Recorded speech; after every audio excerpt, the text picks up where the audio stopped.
Hello hello, mic check. हाँ भाई, audio video clear आ रहा है क्या? सभी को ऑडियो और वीडियो क्लियर आ रहा है? क्लियर आ रहा है, क्लियर आ रहा है, क्लियर आ रहा है। कैसे सभी, क्या हाल चाल सभी के?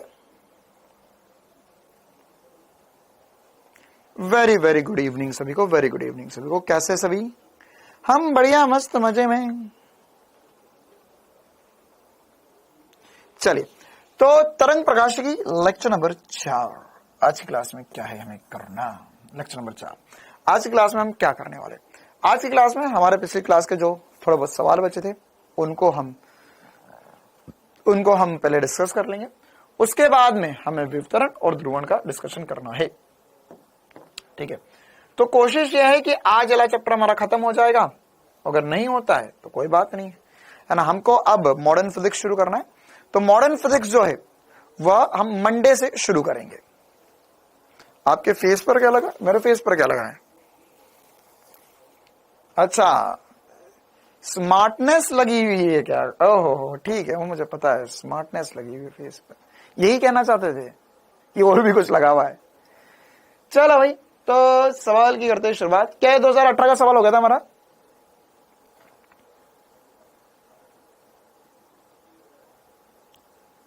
आज मेरा बर्थडे है। संदीप भैया, happy birthday to you, happy birthday to you. भगवान करे आप जल्द ही एक बढ़िया से कॉलेज में पहुंचे, मेडिकल कॉलेज में पहुंचे।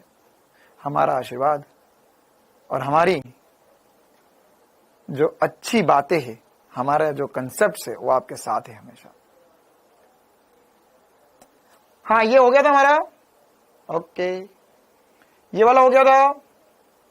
ओके, हाँ ये वाला भी तो हो गया था। हाँ, ये वाले सवाल से शुरुआत करना है। एम्स 2014 का सवाल था। अरे एक सवाल तो रह गया वो। ओहो, वो तो इसके पहले था, वो मैंने डिलीट कर दिया शायद। वो आवृत्ति वाला, वो भी तो रहा था। Question number 2। चलिए, पहले वाला सवाल बताओ तो जल्दी से इसका आंसर क्या आएगा। हमारे पास बोला गया था कि यंग के द्वितीय स्लिट प्रयोग में जब स्लिट केंद्र से लैम्बडा दूरी पर है तो तीव्रता आईएस।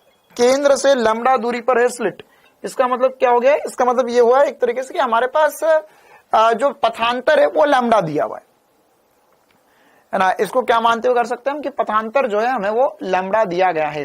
तो केंद्र से लैम्बडा दूरी पर तीव्रता आई है, तो मतलब दोनों जो पथ होंगे उसमें पथांतर जो होगा वह लैम्बडा है, तो तीव्रता आई है। हमें पता है कि सर ये तीव्रता जो है मैक्सिमम तीव्रता है। ये तीव्रता कौन सी है? अधिकतम तीव्रता आई दी हुई है हमें क्वेश्चन में। बस इसके बाद में एसपी स्टार लगा लो, आंसर आ जाएगा। क्या कि सर हमारे पास लैम्बडा बाय 6 अगर डेल्टा एक्स हो जाता, तो डेल्टा एक्स अगर लैम्बडा बाय 6 हो गया है तो हमारा मतलब ये होगा कि डेल्टा फाइ जो होगा वो पाई बाय 3 हो जाएगा, और डेल्टा फाइ पाई बाय 3 हो जाएगा, तो तीव्रता जो हो जाएगी वो I max into cos square pi by 3। Pi by 3 मतलब 60 डिग्री। 60 डिग्री मतलब कितना होता है? ये सही चल रहा है हमारा? देखो एक बार। हाँ भाई, तो कितना आ जाएगा ये? कॉस स्क्वायर 60 डिग्री 3i/4 आ रहा है। 3i/4 आ रहा है। क्या सभी का 3i/4 आ रहा है? चलिए आगे बढ़ते। अच्छा जी, अच्छा जी, अगला सवाल भी देख लेंगे हम। सभी का आ रहा है 3i/4।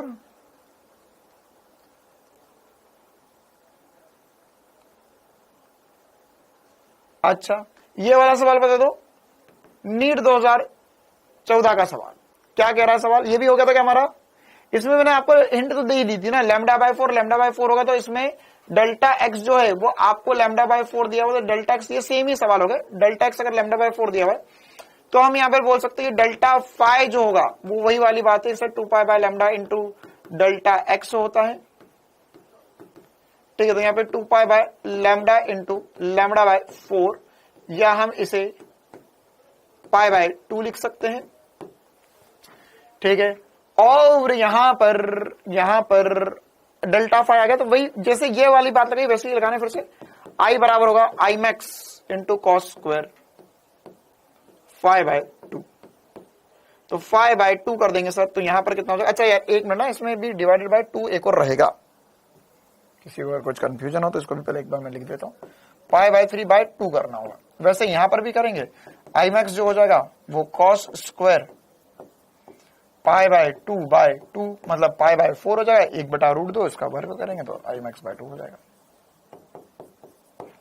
k/2 3i/4। चलिए, तो ये सारे हमारे हो चुके थे। ये वाला भी हो गया था हमारे पास, ये भी हो गया था, ये होमवर्क में दिया था क्या, ये भी हो गया था। हाँ, अब हमें एक दो और नई बातें करनी है ना, एक दो और नई बातें करनी है। अच्छा, एक दो और छोटी छोटी सी मैं बातें बता देता हूं आपको, लेकिन है ना, ये सारी बातें सफेद स्लाइड पर पढ़नी पड़ेगी हमें, क्योंकि ऑब्वियसली बात है कि काली स्लाइड पे हम रंग नहीं देख पाएंगे, सफेद रंग मतलब हम और रंग नहीं क्लियरली देख पाएंगे।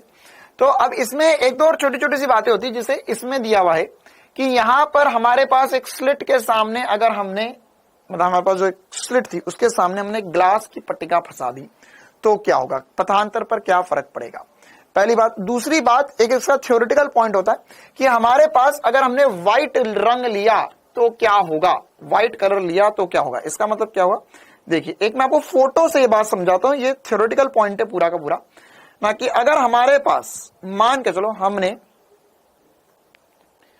कहीं पर व्हाइट लाइट का उपयोग कर लिया, किसका उपयोग कर लिया, व्हाइट लाइट का उपयोग कर लिया, मतलब कि अगर मैं अभी तक मोनोक्रोमेटिक लाइट ले रहा था तो अगर मैंने व्हाइट लाइट ले ली तो क्या होगा, व्हाइट लाइट ले ली तो हमारे पास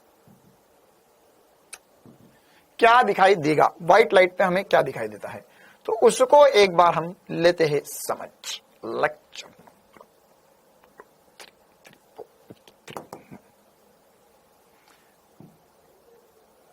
एक मैं फोटो आपको दिखाना चाह रहा हूं यहां पर,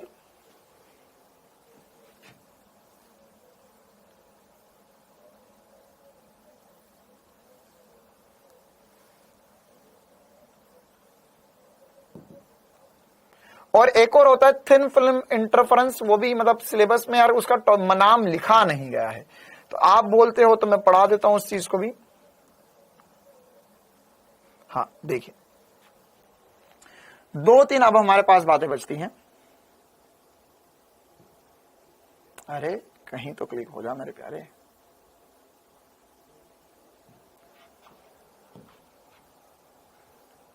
खुद ही चल रहा अपने आप ही।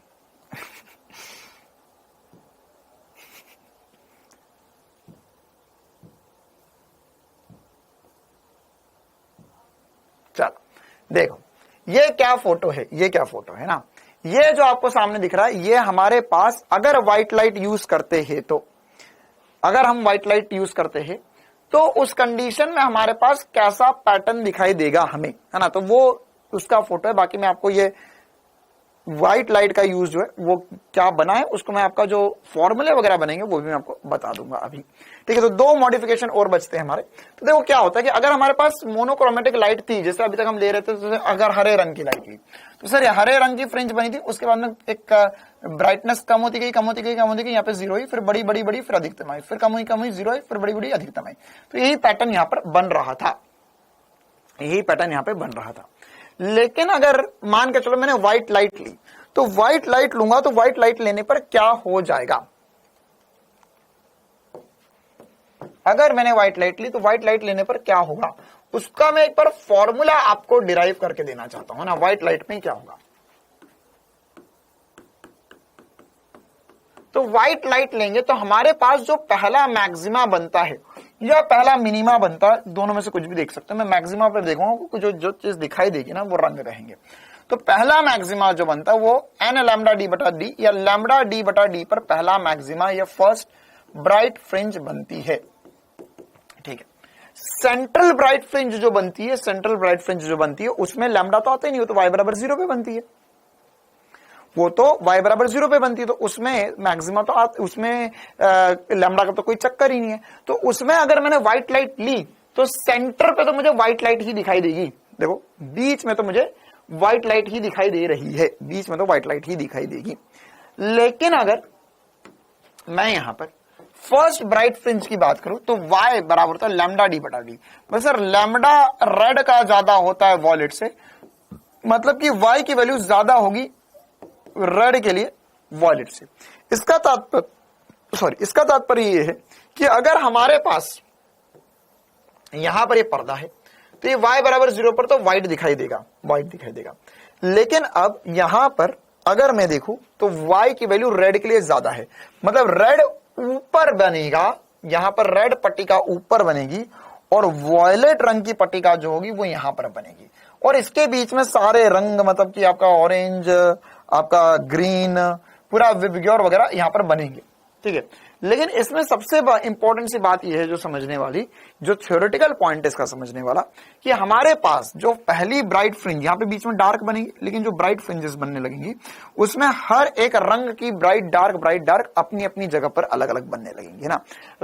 वॉयलेट वाले की यहां पर ब्राइट बनेगी, फिर ये रेड वाले की डार्क बनेगी, फिर अगली वाली आगे क्या होगा, फिर अगले सर डार्क बनने लगेंगी, तो डार्क भी वॉयलेट वाले की पहले बनेगी, फिर रेड वाले की बनेगी, फिर ब्राइट में भी फिर से यही सीक्वेंस आ जाएगा। तो वही वाली बात यहां पर इस फोटो में दर्शाई गई है कि अगर आप ध्यान से देखो इस फोटो को जूम करके, तो इसमें हमें दिख रहा है कि सर ये होगी हमारे पास व्हाइट लाइट, फिर हमारे पास पहले वॉयलेट आया, फिर रेड आया, फिर वॉयलेट आया, फिर रेड आया, फिर वॉयलेट, फिर रेड, फिर वॉयलेट, फिर रेड। दूर जाएंगे तो वो क्या होता है, थोड़ा सा मतलब इंटेंसिटी, हमने बोला वैसे इंटेंसिटी में फर्क नहीं पड़ता, लेकिन थोड़ा सा फर्क पड़ जाता है वास्तविकता में, तो वो थोड़ी सी फैल जाती है। बाकी हम अगर इसको बीच में से देखना चाहे तो बेस्ट समझ सकते हैं कि सर यहाँ पे व्हाइट होगा, यहाँ वॉयलेट होगा, यहाँ पर रेड होगा ना, फर्स्ट ब्राइट फ्रिंज पर। क्लियर है मामला? क्या ये छोटी सी बात सभी को चमकती है यहां पर? अरे बोलो प्यारे। अच्छा, ये थ्योरेटिकल पॉइंट है, इसका हम कुछ नहीं कर सकते। आप चाहो तो इसका ये वाला डायग्राम भी ध्यान रख सकते हो कि यहां पर सर ये फ्रिंज बनेगी, तो ये क्या बनेगा, ये सेंट्रल व्हाइट बनेगी, फिर फर्स्ट ऑर्डर रेनबो। अच्छा, अब ये रेनबो आपके सिलेबस से हटा दिया गया है, वरना ये रेनबो का ऑर्डर होता है, मतलब कि क्या होता है कि रेनबो यहां पर ऊपर वॉलेट नीचे रेड बनता है, तो उसका नाम होता है फर्स्ट ऑर्डर रेनबो। ये इसको हम प्राइमरी रेनबो भी बोलते हैं, प्राथमिक इंद्रधनुष भी बोला जाता था। तो यहां पर ये वही वाली बात होगी, वॉलेट ऊपर रेड नीचे, और यही बात इधर भी ऊपर नीचे हर जगह वैसा का वैसा बनेगा। तो ये एक और इंपॉर्टेंट थ्योरेटिकल पॉइंट जो हमें पता होना चाहिए। इसके अलावा एक दो और छोटी छोटी सी बातें, कि अगर मान के चलो हमारे पास यहां पर अभी ये जो पैटर्न बन रहा है, वो पैटर्न कैसा बनता है, मतलब कि देखो इसमें ना एक्चुअल में आगे चलकर बहुत सारा मॉडिफिकेशन करवाते हैं जेई वाले। क्या बोलेंगे कि यार ये तो हमारी जो स्लिट थी, एक स्लिट यहाँ थी, एक स्लिट यहाँ थी, तो देख ऐसा ना कर, तो है ना ऐसा कर, एक स्लिट यहां ले ले, एक स्लिट यहां ले ले, यहां पे पर्दा लगा, अब बता क्या होगा। फिर एक स्लिट जो थी वो यहां पर ऐसी थी, यहां पर ऐसी थी, तो एक दो मॉडिफिकेशन मैं आपको बता देता हूं कि जैसे अगर मान के चलो कि यहां पर ये पर्दा था और यहां पे स्क्रीन लगी हुई थी, ठीक है, तो क्या यहां पर जो स्क्रीन पर पैटर्न बनता है, वो पैटर्न क्या वास्तविकता में सारी स्ट्रेट लाइंस होती है? नहीं, वास्तविकता में स्ट्रेट लाइंस नहीं होती है। मतलब सर देखो क्या होता है कि अगर मैं यहां पर मैं सामने आपके पर्दा बना रहा हूं, तो अगर ये पर्दे को बहुत बड़ा कर दिया जाए तो स्क्रीन पर, ये हमारे लिए स्क्रीन है, तो स्क्रीन पर जो पैटर्न बनता है वो एक्चुअल में ऐसा नहीं होता है। सर कैसा नहीं होता, मतलब कैसा होता है? तो फिर सर कैसा होता है फिर? तो देखो इसको मैं थोड़ा सा फ्रेम का कलर चेंज कर देता हूं। तो यहां पर हमारे पास जो सेंट्रल ब्राइट होता है, वो सेंट्रल ब्राइट तो ऐसा कैसा बनेगा ही बनेगा, सेंट्रल ब्राइट तो ऐसा कैसा ही बनेगा। फर्स्ट ब्राइट जो होता है ना, वो एक्चुअल में ये सारी लाइन हमको ऐसा पढ़ा हमने कि ये स्ट्रेट होती है, फिर ये स्ट्रेट होगी सर, फिर काली आएगी, फिर सफेद आएगी, फिर काली आएगी, फिर सफेद आएगी, फिर सफेद आगे बीच में काली आएगी, फिर सफेद आगे, फिर बीच में काली आएगी, फिर सफेद आगे बीच में काली आएगी, सफेद काली सफेद काली सफेद काली से चक्कर चल रहा है ना, ये हमने पढ़ा, लेकिन एक्चुअल में ऐसा नहीं होता है ना। क्या होता है, ये सारी फ्रिंजेस अगर आप थोड़ा सा बड़ा पर्दा लोगे तो ये हल्का से वक्रीय होती है, और ये जो आकृति होती है वो हाइपरबोला होती है। यही चीज नीचे भी बनेगी। ये थ्योरेटिकल पॉइंट्स है इनका। वैसे आप अगर जेईई में होते तो मैं आपको थोड़ा सा डेरिवेशन करवाता, इक्वेशन वगैरह लिखवाता, लेकिन वो सब आपको जरूरत नहीं है।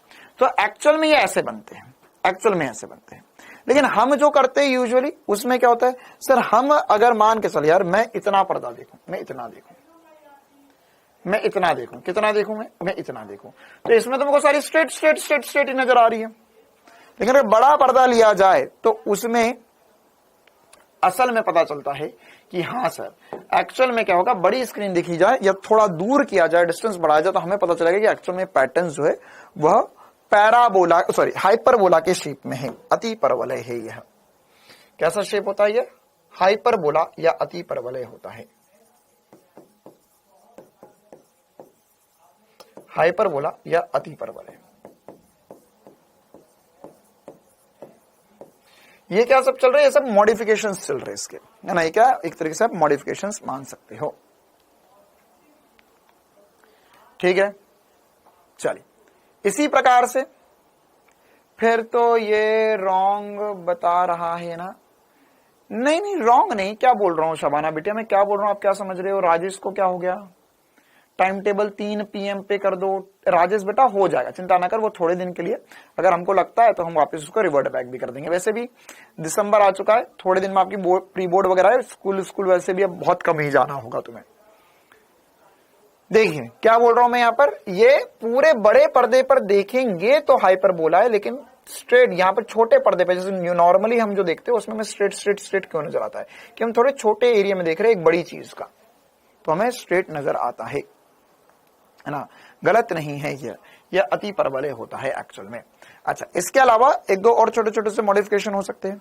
आपको ऐसा बोल सकते हैं कि यार अगर हमने स्लिट फंसा दी, ये स्लिट वाला मतलब हमारे बहुत क्लोज है, ऐसा नहीं कि बहुत दूर है हमसे, मतलब कि ऐसा नहीं बहुत ज्यादा डिफिकल्ट है, हमने जो पढ़ा हुआ है उसी पर बेस्ड है ये सब कुछ।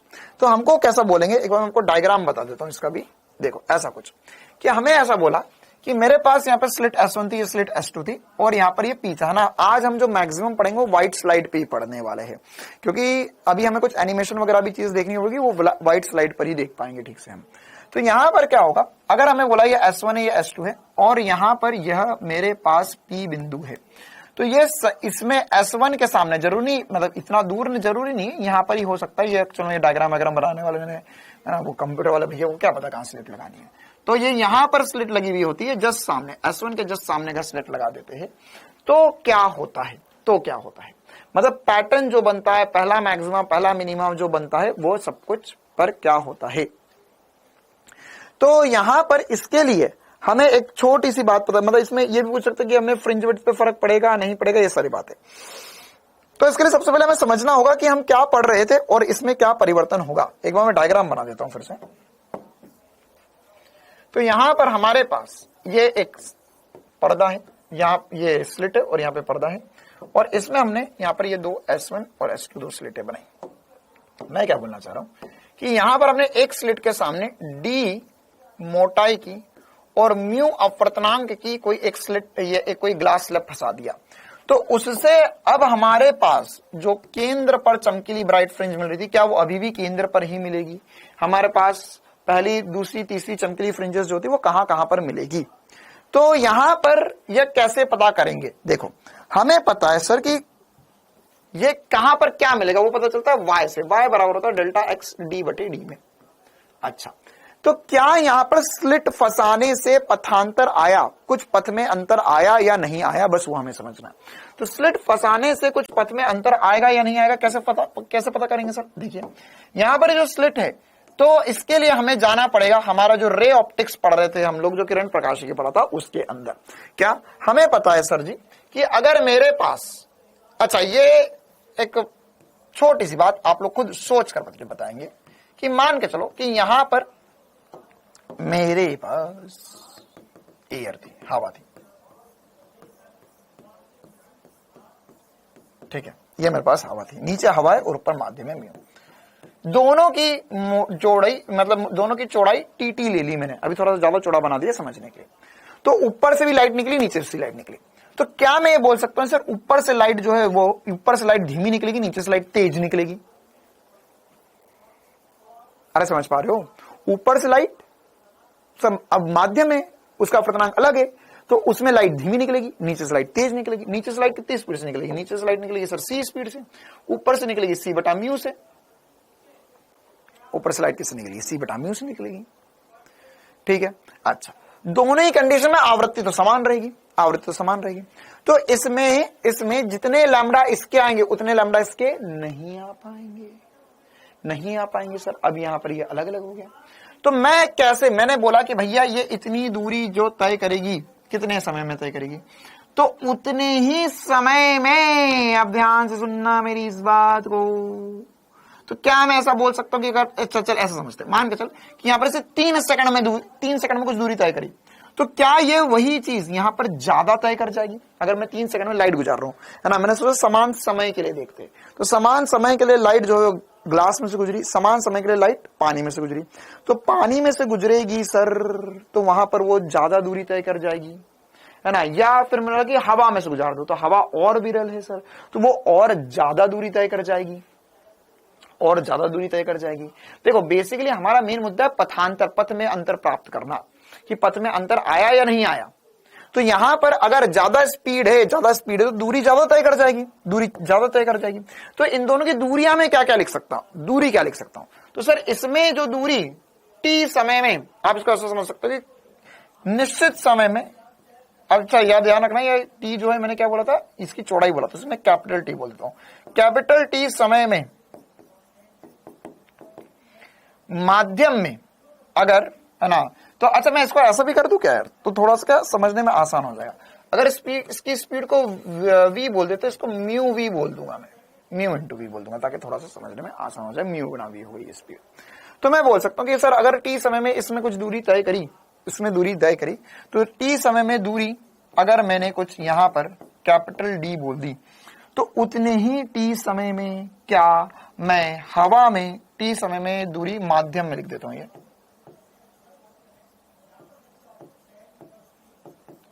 माध्यम में दूरी d तय करी, है ना, d या भी के लिए हम t बोल देते, क्योंकि यहां पर ये हमारी दूरी t है। तो कैपिटल T समय में वायु में दूरी,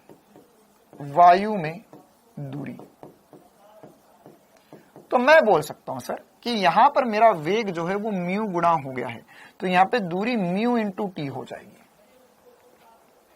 म्यू इंटू टी हो जाएगी। तो कुल मिला के मेरा कहने का मतलब इतना है इसमें कि अगर कोई भी वस्तु माध्यम में टी दूरी तय करती है, तो उतनी ही देर में हवा में म्यू इंटू टी दूरी तय कर देगी, म्यू इंटू टी दूरी तय कर देती है। क्या ये बात आपको समझ में आती है? म्यू इंटू टी दूरी, क्यों? क्योंकि सर वेग इसमें अगर मान के चलो मैंने v बोला, तो इसका म्यू गुणा हो गया वेग। तो अगर वेग म्यू गुणा हो गया तो यहाँ पे दूरी भी तो म्यू गुणा हो जाएगी सर, समय आप बराबर रख रहे हो। तो हवा में, है ना, तो मतलब वास्तविकता में मुझे क्या लिखना चाहिए? मुझे वास्तविकता में सर आपको ऐसा बनाना चाहिए इस चीज को, क्या कि सर ये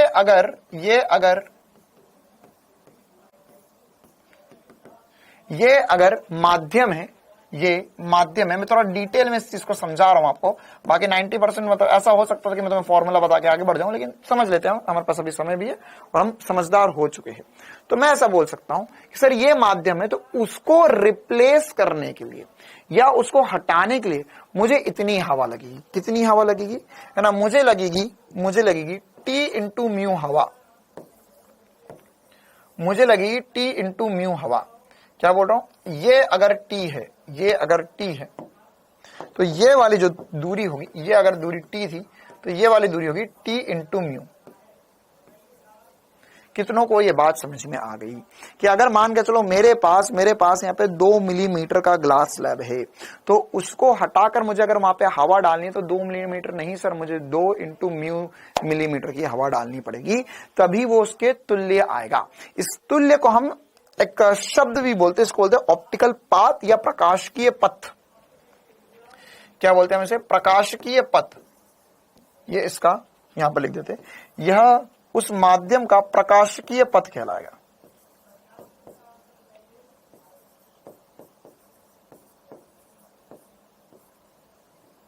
प्रकाशिकीय पथ या ऑप्टिकल पाथ।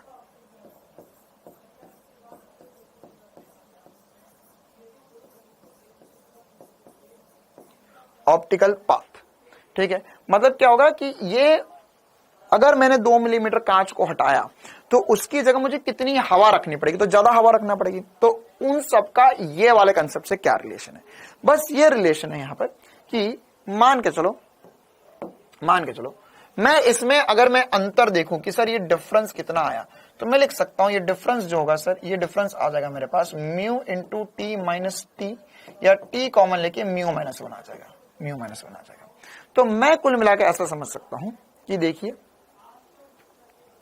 कि यहां पर अगर मैं ग्लास स्लैब हटा देता हूं, मैंने यहां से ग्लास स्लैब हटा दिया, तो अगर मैंने ग्लास स्लैब हटा दिया और इस बिंदु पर लाइट मिल रही थी, तो इनमें कोई पथ में अंतर नहीं था, पथ में अंतर 0 था। इस बिंदु पे मिलती तो इनका कुछ ना कुछ पथ में अंतर था, इस बिंदु पे कुछ ना कुछ पथ में अंतर था, ठीक है, जब ग्लास स्लैब नहीं था। लेकिन अब ग्लास स्लैब होने की वजह से अब वो माध्यम आया है, तो यहां पर सर अगर वायु में फिल करूंगा मैं, तो मेरे पास एक्स्ट्रा में टी इंटू म्यू माइनस 1 पथांतर ऐड हो गया है अब पथ में। मतलब अगर अब मैं सेंटर पे देखूंगा तो अब सेंटर पे मेरे पास पथांतर 0 नहीं है, अब सेंटर पे पथांतर 0 नहीं है। अब सेंटर पर पथांतर, जहां पे पथांतर 0 था वहां पे अब टी इंटू म्यू माइनस 1 है।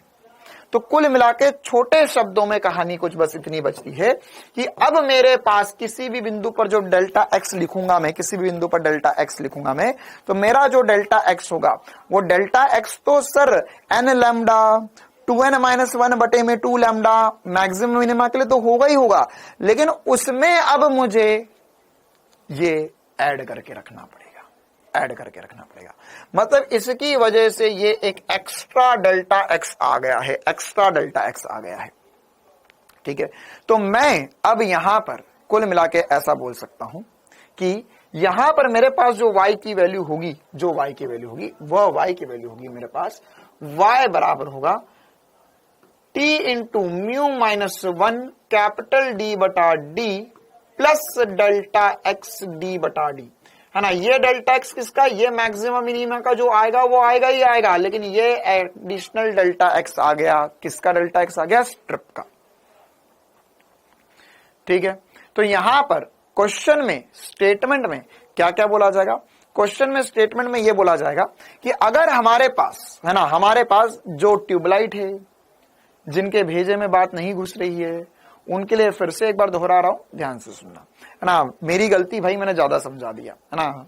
तुम्हारी औकात नहीं है समझने की, तो मैं कुछ नहीं कर सकता उसके लिए। बार बार कमेंट मत कर मुझे कि समझ नहीं आ रहा तुझे, ठीक है। अभिषेक सम्राट, नाम के आगे सम्राट लगाने से कुछ नहीं होता है। देख यहां पर क्या होगा कि यह ऐसा, और तू यार इसको भी ब्लॉक ही करवा देता हूं, इस लड़के को भी, क्योंकि इसको भी मैंने देखा है, जब भी मैं कुछ पढ़ाता हूं ढंग का तो इसका सबसे पहला यही कमेंट आता है कि सर दोबारा बता दो ना। बिल्कुल ही आदि मानव जमाने में ना ये ट्यूबलाइट भी नहीं है, ये वो जो आदि मानव पत्थर घिस घिस के घास जलाते थे ना, वैसी इसकी बत्ती जलती है कभी कभी।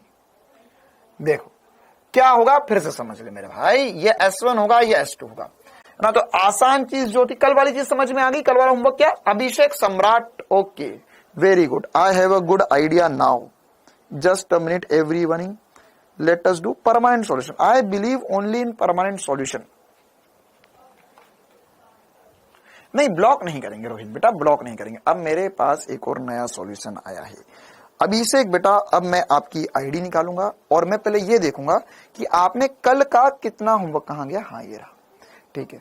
तो अभिषेक बेटा ये देखा जाएगा कि आपने कल की क्लास का कितना होमवर्क किया है, आपके टेस्ट में कितने नंबर आ रहे। मैं क्यों दोबारा समझाऊं यार, पहले ये तो देखो तुम कितना कर रहे हो, तो अभी आज क्लास के बाद में मैं रिसर्च करूंगा थोड़ी सी कि अभिषेक सम्राट आप कितना पढ़ रहे हो, आप कितना होमवर्क कर रहे हो, आप डेली क्लास के बाद होमवर्क के क्वेश्चन, टेस्ट के क्वेश्चन, आपको जो पीडीएफ दी जा रही है वो कितना कर रहे हो। ऐप में रजिस्टर होता है ना कि कितनी बार ऐप खोल रहे हो आप, है ना। तुम्हें पता है कि नहीं, अच्छा जो बच्चे इस साल आए उनको बता दूं एक बार, है ना। ये वाली मैंने डरावनी बात आपको अभी तक बताई नहीं है, मौका नहीं मिला ना ऐसा। एक छोटी सी बात बता देता हूं, फिर मैं वापस टॉपिक पे आता हूं।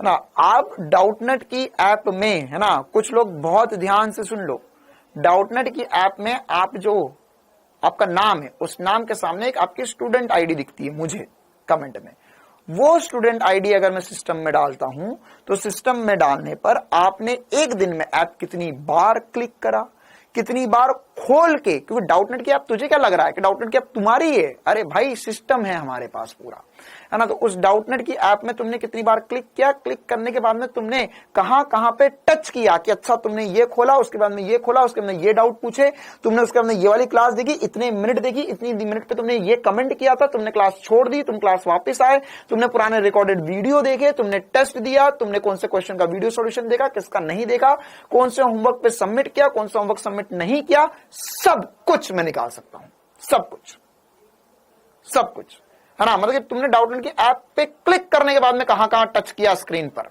वो सब कुछ निकल सकता है ना। यही तो, अबे भाई इसीलिए तो डाउटनेट है ना। यही तो पाथ, यहाँ पे हमारे जो टेक्निकल टीम वाले बैठे ना, वो आधा काम यही करते हैं। वो क्लास उनने बना दी कि वीडियो क्लास चलती रहेगी, लाइव क्लास चलती रहेगी, है ना। बाकी जो सिस्टम बनाते वो यही सिस्टम बनाते हैं। आपने कभी ऐसा नहीं सोचा कि ये टेलीग्राम या इंस्टाग्राम को कैसे पता चल जाता कि मैंने ये वाली रील देखी तो उसके बाद में उसकी जैसी ही रील बनाता है। वही डाउट सॉल्यूशन में डाउटनेट में है कि अगर तुमने एक डाउट पूछ लिया तो हमारे सिस्टम को पता चल जाता कि तेरे को कौन सा डाउट आ रहा है, तो कहां पे अटक रहा है, तो वही वाले क्वेश्चन और डाउट में ना, कभी भी तुम कोई भी डाउट वीडियो सॉल्यूशन देखना तो वीडियो सॉल्यूशन देखोगे उसके नीचे देखना, है ना। वीडियो सॉल्यूशन के नीचे देखना, तो उसके नीचे तुम्हें और उसके जैसे एग्जैक्ट सेम क्वेश्चन दिखाई देने लग जाएंगे, है ना। हिंदी मीडियम में थोड़ा सा कभी ऊपर नीचे होगा, इंग्लिश मीडियम में एकदम सटीक काम करती है ये चीज, एल्गोरिदम, ठीक है। तो वो जो एल्गोरिदम है वो पकड़ लेती कि तुम क्या कर रहे हो, तुम्हारे दिमाग में क्या चल रहा है ना। तो हमसे पंगा मिल लेना, मोबाइल पे कहां स्क्रीन पे क्या टच करते हो तुम, वो तक निकाल सकते हैं हम, है ना। तो अब ये सोचिए, जो डाउटनेट कर सकता है तो इंस्टाग्राम और टेलीग्राम तो बिल्कुल, इंस्टाग्राम तो बिल्कुल कर पा रहा है, फेसबुक तो बिल्कुल कर पा रहा है, यूट्यूब तो बिल्कुल ही कर पा रहा है ना। तो वो तुम एक बार घुसे अंदर, पकड़ा जाओगे अंदर। फिर आप, अरे हरिओम बेटा, तेरा तो लेखा जोखा अभी मंगवा सकता हूं मैं, अरे चलो रे काम की बातें करो तुम लोग बकवास आदमी। देखो यहां पर ये टी और ये म्यू, है ना। क्या बोल रहा हूं मैं, यहाँ पे S1 होगा, ये S2 का, दो स्रोत होंगे, है ना, दो स्रोत होंगे। तो अगर एक S1 स्रोत है, एक S2 स्रोत है ना, तो यहां पर से अगर ये S1 है, ये S2 है, तो पहले क्या हो रहा था, पहले नॉर्मली कोई पथांतर नहीं आ रहा था, है ना, पूरा समय खराब कर दिया। तो यहां पर अगर ये इस बिंदु पे देखो तो पथांतर 0 था, डेल्टा एक्स कुछ भी नहीं आ रहा था, यहाँ पे मैक्सिमा बन रहा था, फिर मिनिमा, फिर मैक्सिमा, फिर मिनिमा, फिर मैक्सिमा, फिर मिनिमा, ये नॉर्मली कहानी चल रही थी।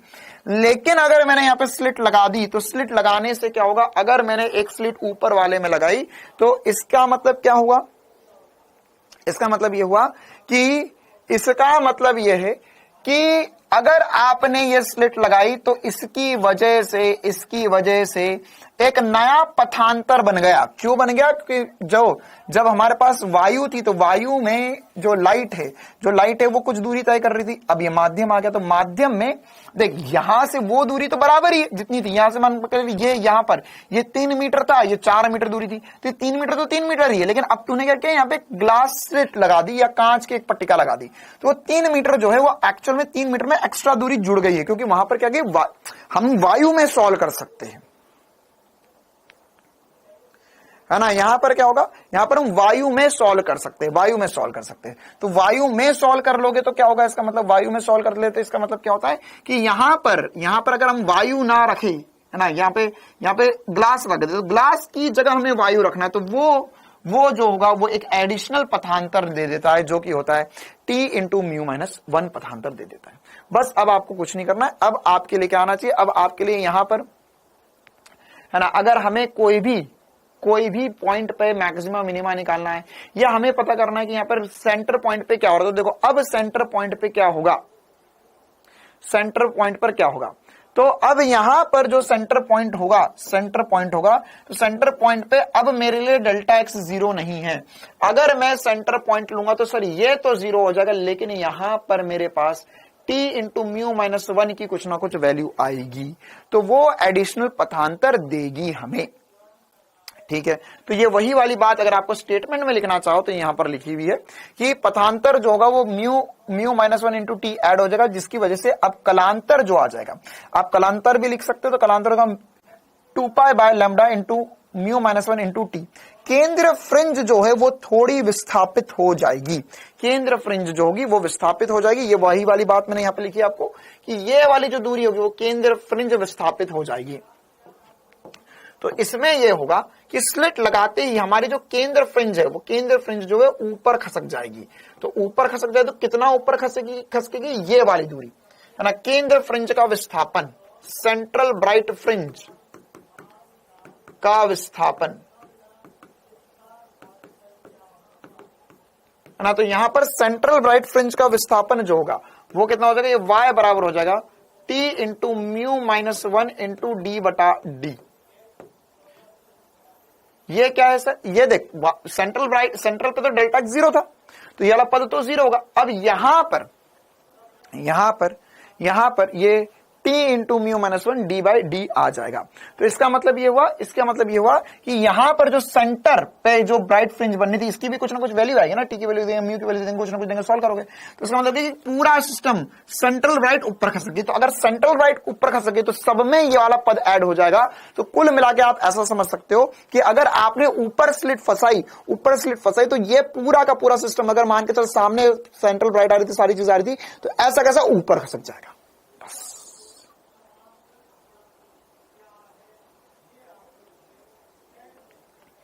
ठीक है, क्या हो जाएगा, ये सामने ऐसा है तो ऐसा का ऐसा ये ऊपर खसक जाएगा, ऐसा का ऐसा ये ऊपर खसक जाएगा। क्लियर है कहानी, है ना, ऐसा का ऐसा ऊपर खसक जाएगा, मतलब ये सेंट्रल वाला ऊपर जाएगा तो उसके साथ वाले भी ऊपर खसक जाएंगे। बस आपको यही पता करना, यही बात देखो, मैक्स टू मैक्स यही पूछेंगे इसमें कितना ऊपर शिफ्ट हो जाएगा। तो ये इतना ऊपर, सेंट्रल ब्राइट फ्रिंज इतना ऊपर शिफ्ट हो जाएगा। ठीक है, तो आप ऐसा इमेजिन कर सकते हो कि जैसे यहां पर स्लिट लगाएंगे तो पूरी चीज दिख रही थी वो ऊपर खसक जाएगी।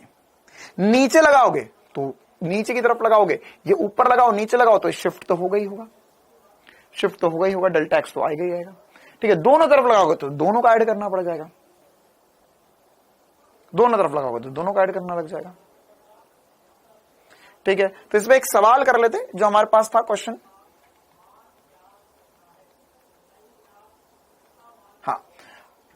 ठीक है, हाँ, तो हमें ये क्वेश्चन में बोला हुआ है कि यंग द्वितीय स्लिट प्रयोग में म्यू बराबर 3/2 वाली एक माइक्रो शीट को एक स्लिट के सामने रख दिया जाता है।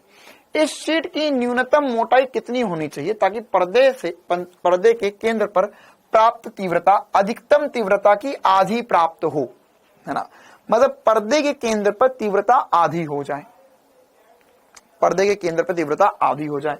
मतलब सर देखो कहानी यही है, आपको कुल मिला के डेल्टा एक्स तक पहुंचना है, तो हमें पता है सर कि अगर हमारा यहां पर मैक्सिमा जो है सर वो ऊपर पहुंच गया, पर्दे का केंद्र था, तो अब हमारा मैक्सिमा यहां आ गया, तो यहां पर जहां पर मैक्सिमा था वहां पर मैक्सिमम इंटेंसिटी की आधी हो गई है।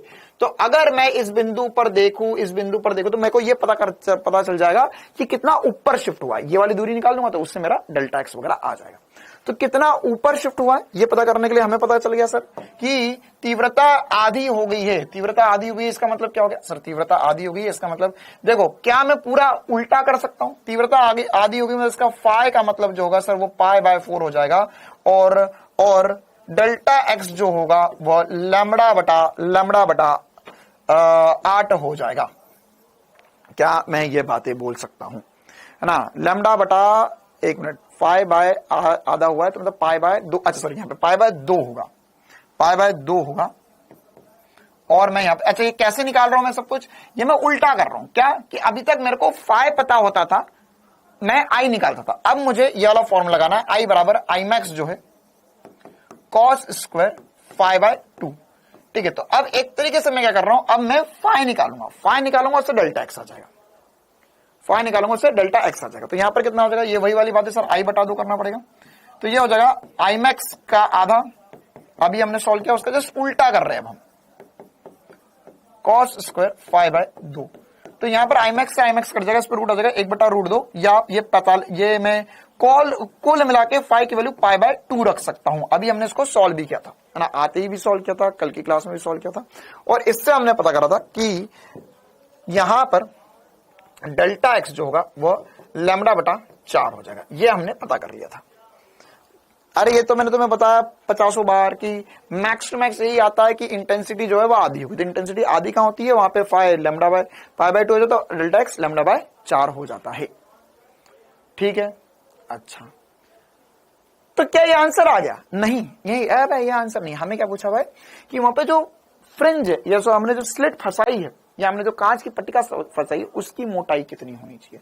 तो उसकी मोटाई के लिए तो अब हमें पता है सर कि डेल्टा एक्स, ये कितना डेल्टा एक्स बनाए, ये बनाए लैम्डा बटा 4 का डेल्टा एक्स, तो इसका डेल्टा एक्स होता है टी इंटू म्यू माइनस 1 बराबर होगा लैम्डा बटा 4। इसको सॉल्व करने पे टी आना चाहिए। क्या छोटी सी बात समझ में आ गई? क्या छोटी सी बात समझ में आ गई? क्या बोल रहा हूं मैं चमका, है ना, क्या बोल रहा हूं मैं यहां पर कि हमारे पास हमने ये जो पढ़ा इसमें ये एडिशनल डेल्टा एक्स जो एडिशनल बना वो कितना बना, वो बना टी इंटू म्यू माइनस 1। तो अब हमें पता है कि हमारे पास जो डेल्टा एक्स आया है, मतलब कि यहां पर ये कितना ऊपर खसक गया है, तो उसके हिसाब से डेल्टा एक्स बना कितना पथांतर आया, तो वो पथांतर सर लैम्डा बटा 4 आया, क्योंकि तीव्रता आधी हो गई है उस बिंदु पे। मतलब देख मैक्स टू मैक्स इतना बोलेंगे यार, देख हर एक जगह तीव्रता बदल जाएगी, हर एक जगह की तीव्रता बदल जाएगी। जहां मैक्सिमम आ रही थी उसकी आधी आने लगी है, तो ऐसी इसी हिसाब से इसी ऑर्डर में सब कुछ बदलेगा। तो हमने बोला कि जहां मैक्सिमम आ रही थी उसकी आधी, तो कितनी मोटाई होगी, तो डेल्टा एक्स लैम्डा बाय 4 हो गया। तो यहां पर अब हम टी निकाल लेंगे। म्यू की वैल्यू कितनी है, 3/2 माइनस 1। कहां से लाया, एक क्वेश्चन में बोला। अच्छा सर, इसको सॉल्व कर लेते हैं। ये हो जाएगा 1/2, यहां से कट जाएगा तो लैम्डा बाय 2 आंसर आ जाएगा। तो टी की वैल्यू पूरा सॉल्व करो यार, टी की वैल्यू जो आ जाएगी वो लैम्डा बाय 2 आ जाएगी। टी की वैल्यू जो आएगी वो लैम्डा बाय 2 आ जाएगी। क्या ये क्लियर है सभी को?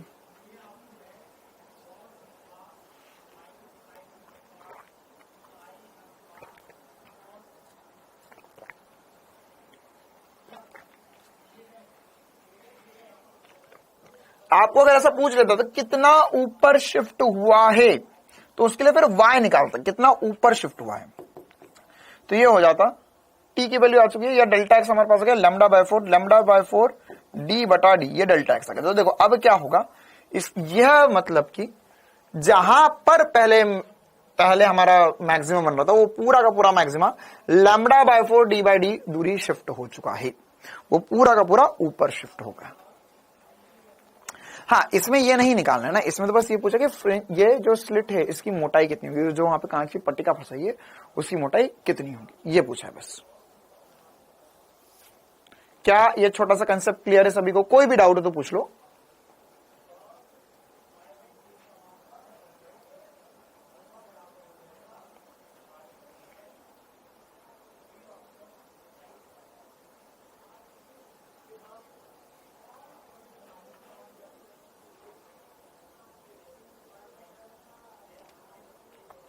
ठीक है, चलिए अब आगे बढ़ते। कैपिटल डी बाई डी नहीं आएगा बेटा, वही बोल रहा हूं ना, अगर वाई लिखते तो उसमें आता ना, तो टी पूछा है। ये पूछा है इस क्वेश्चन में कि वो जो स्लिट आपने जो कांच की पट्टिका फंसाई स्लिट के सामने, उसकी मोटाई कितनी है, न्यूनतम लंबाई है, न्यूनतम मोटाई है। चल आगे बढ़े।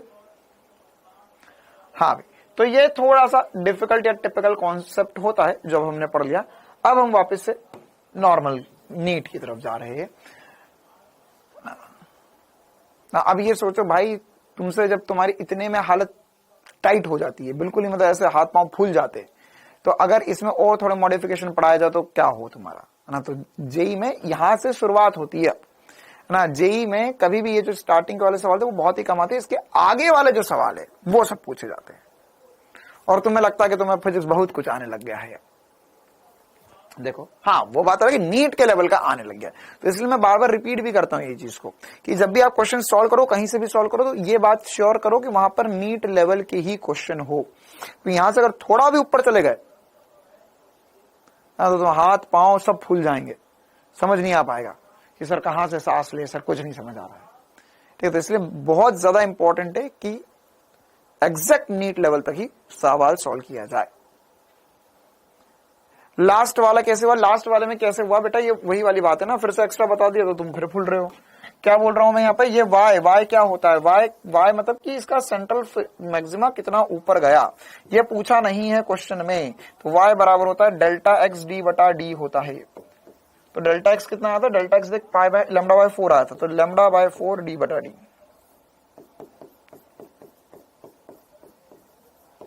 चलिए हाँ भाई आगे बढ़ते हैं।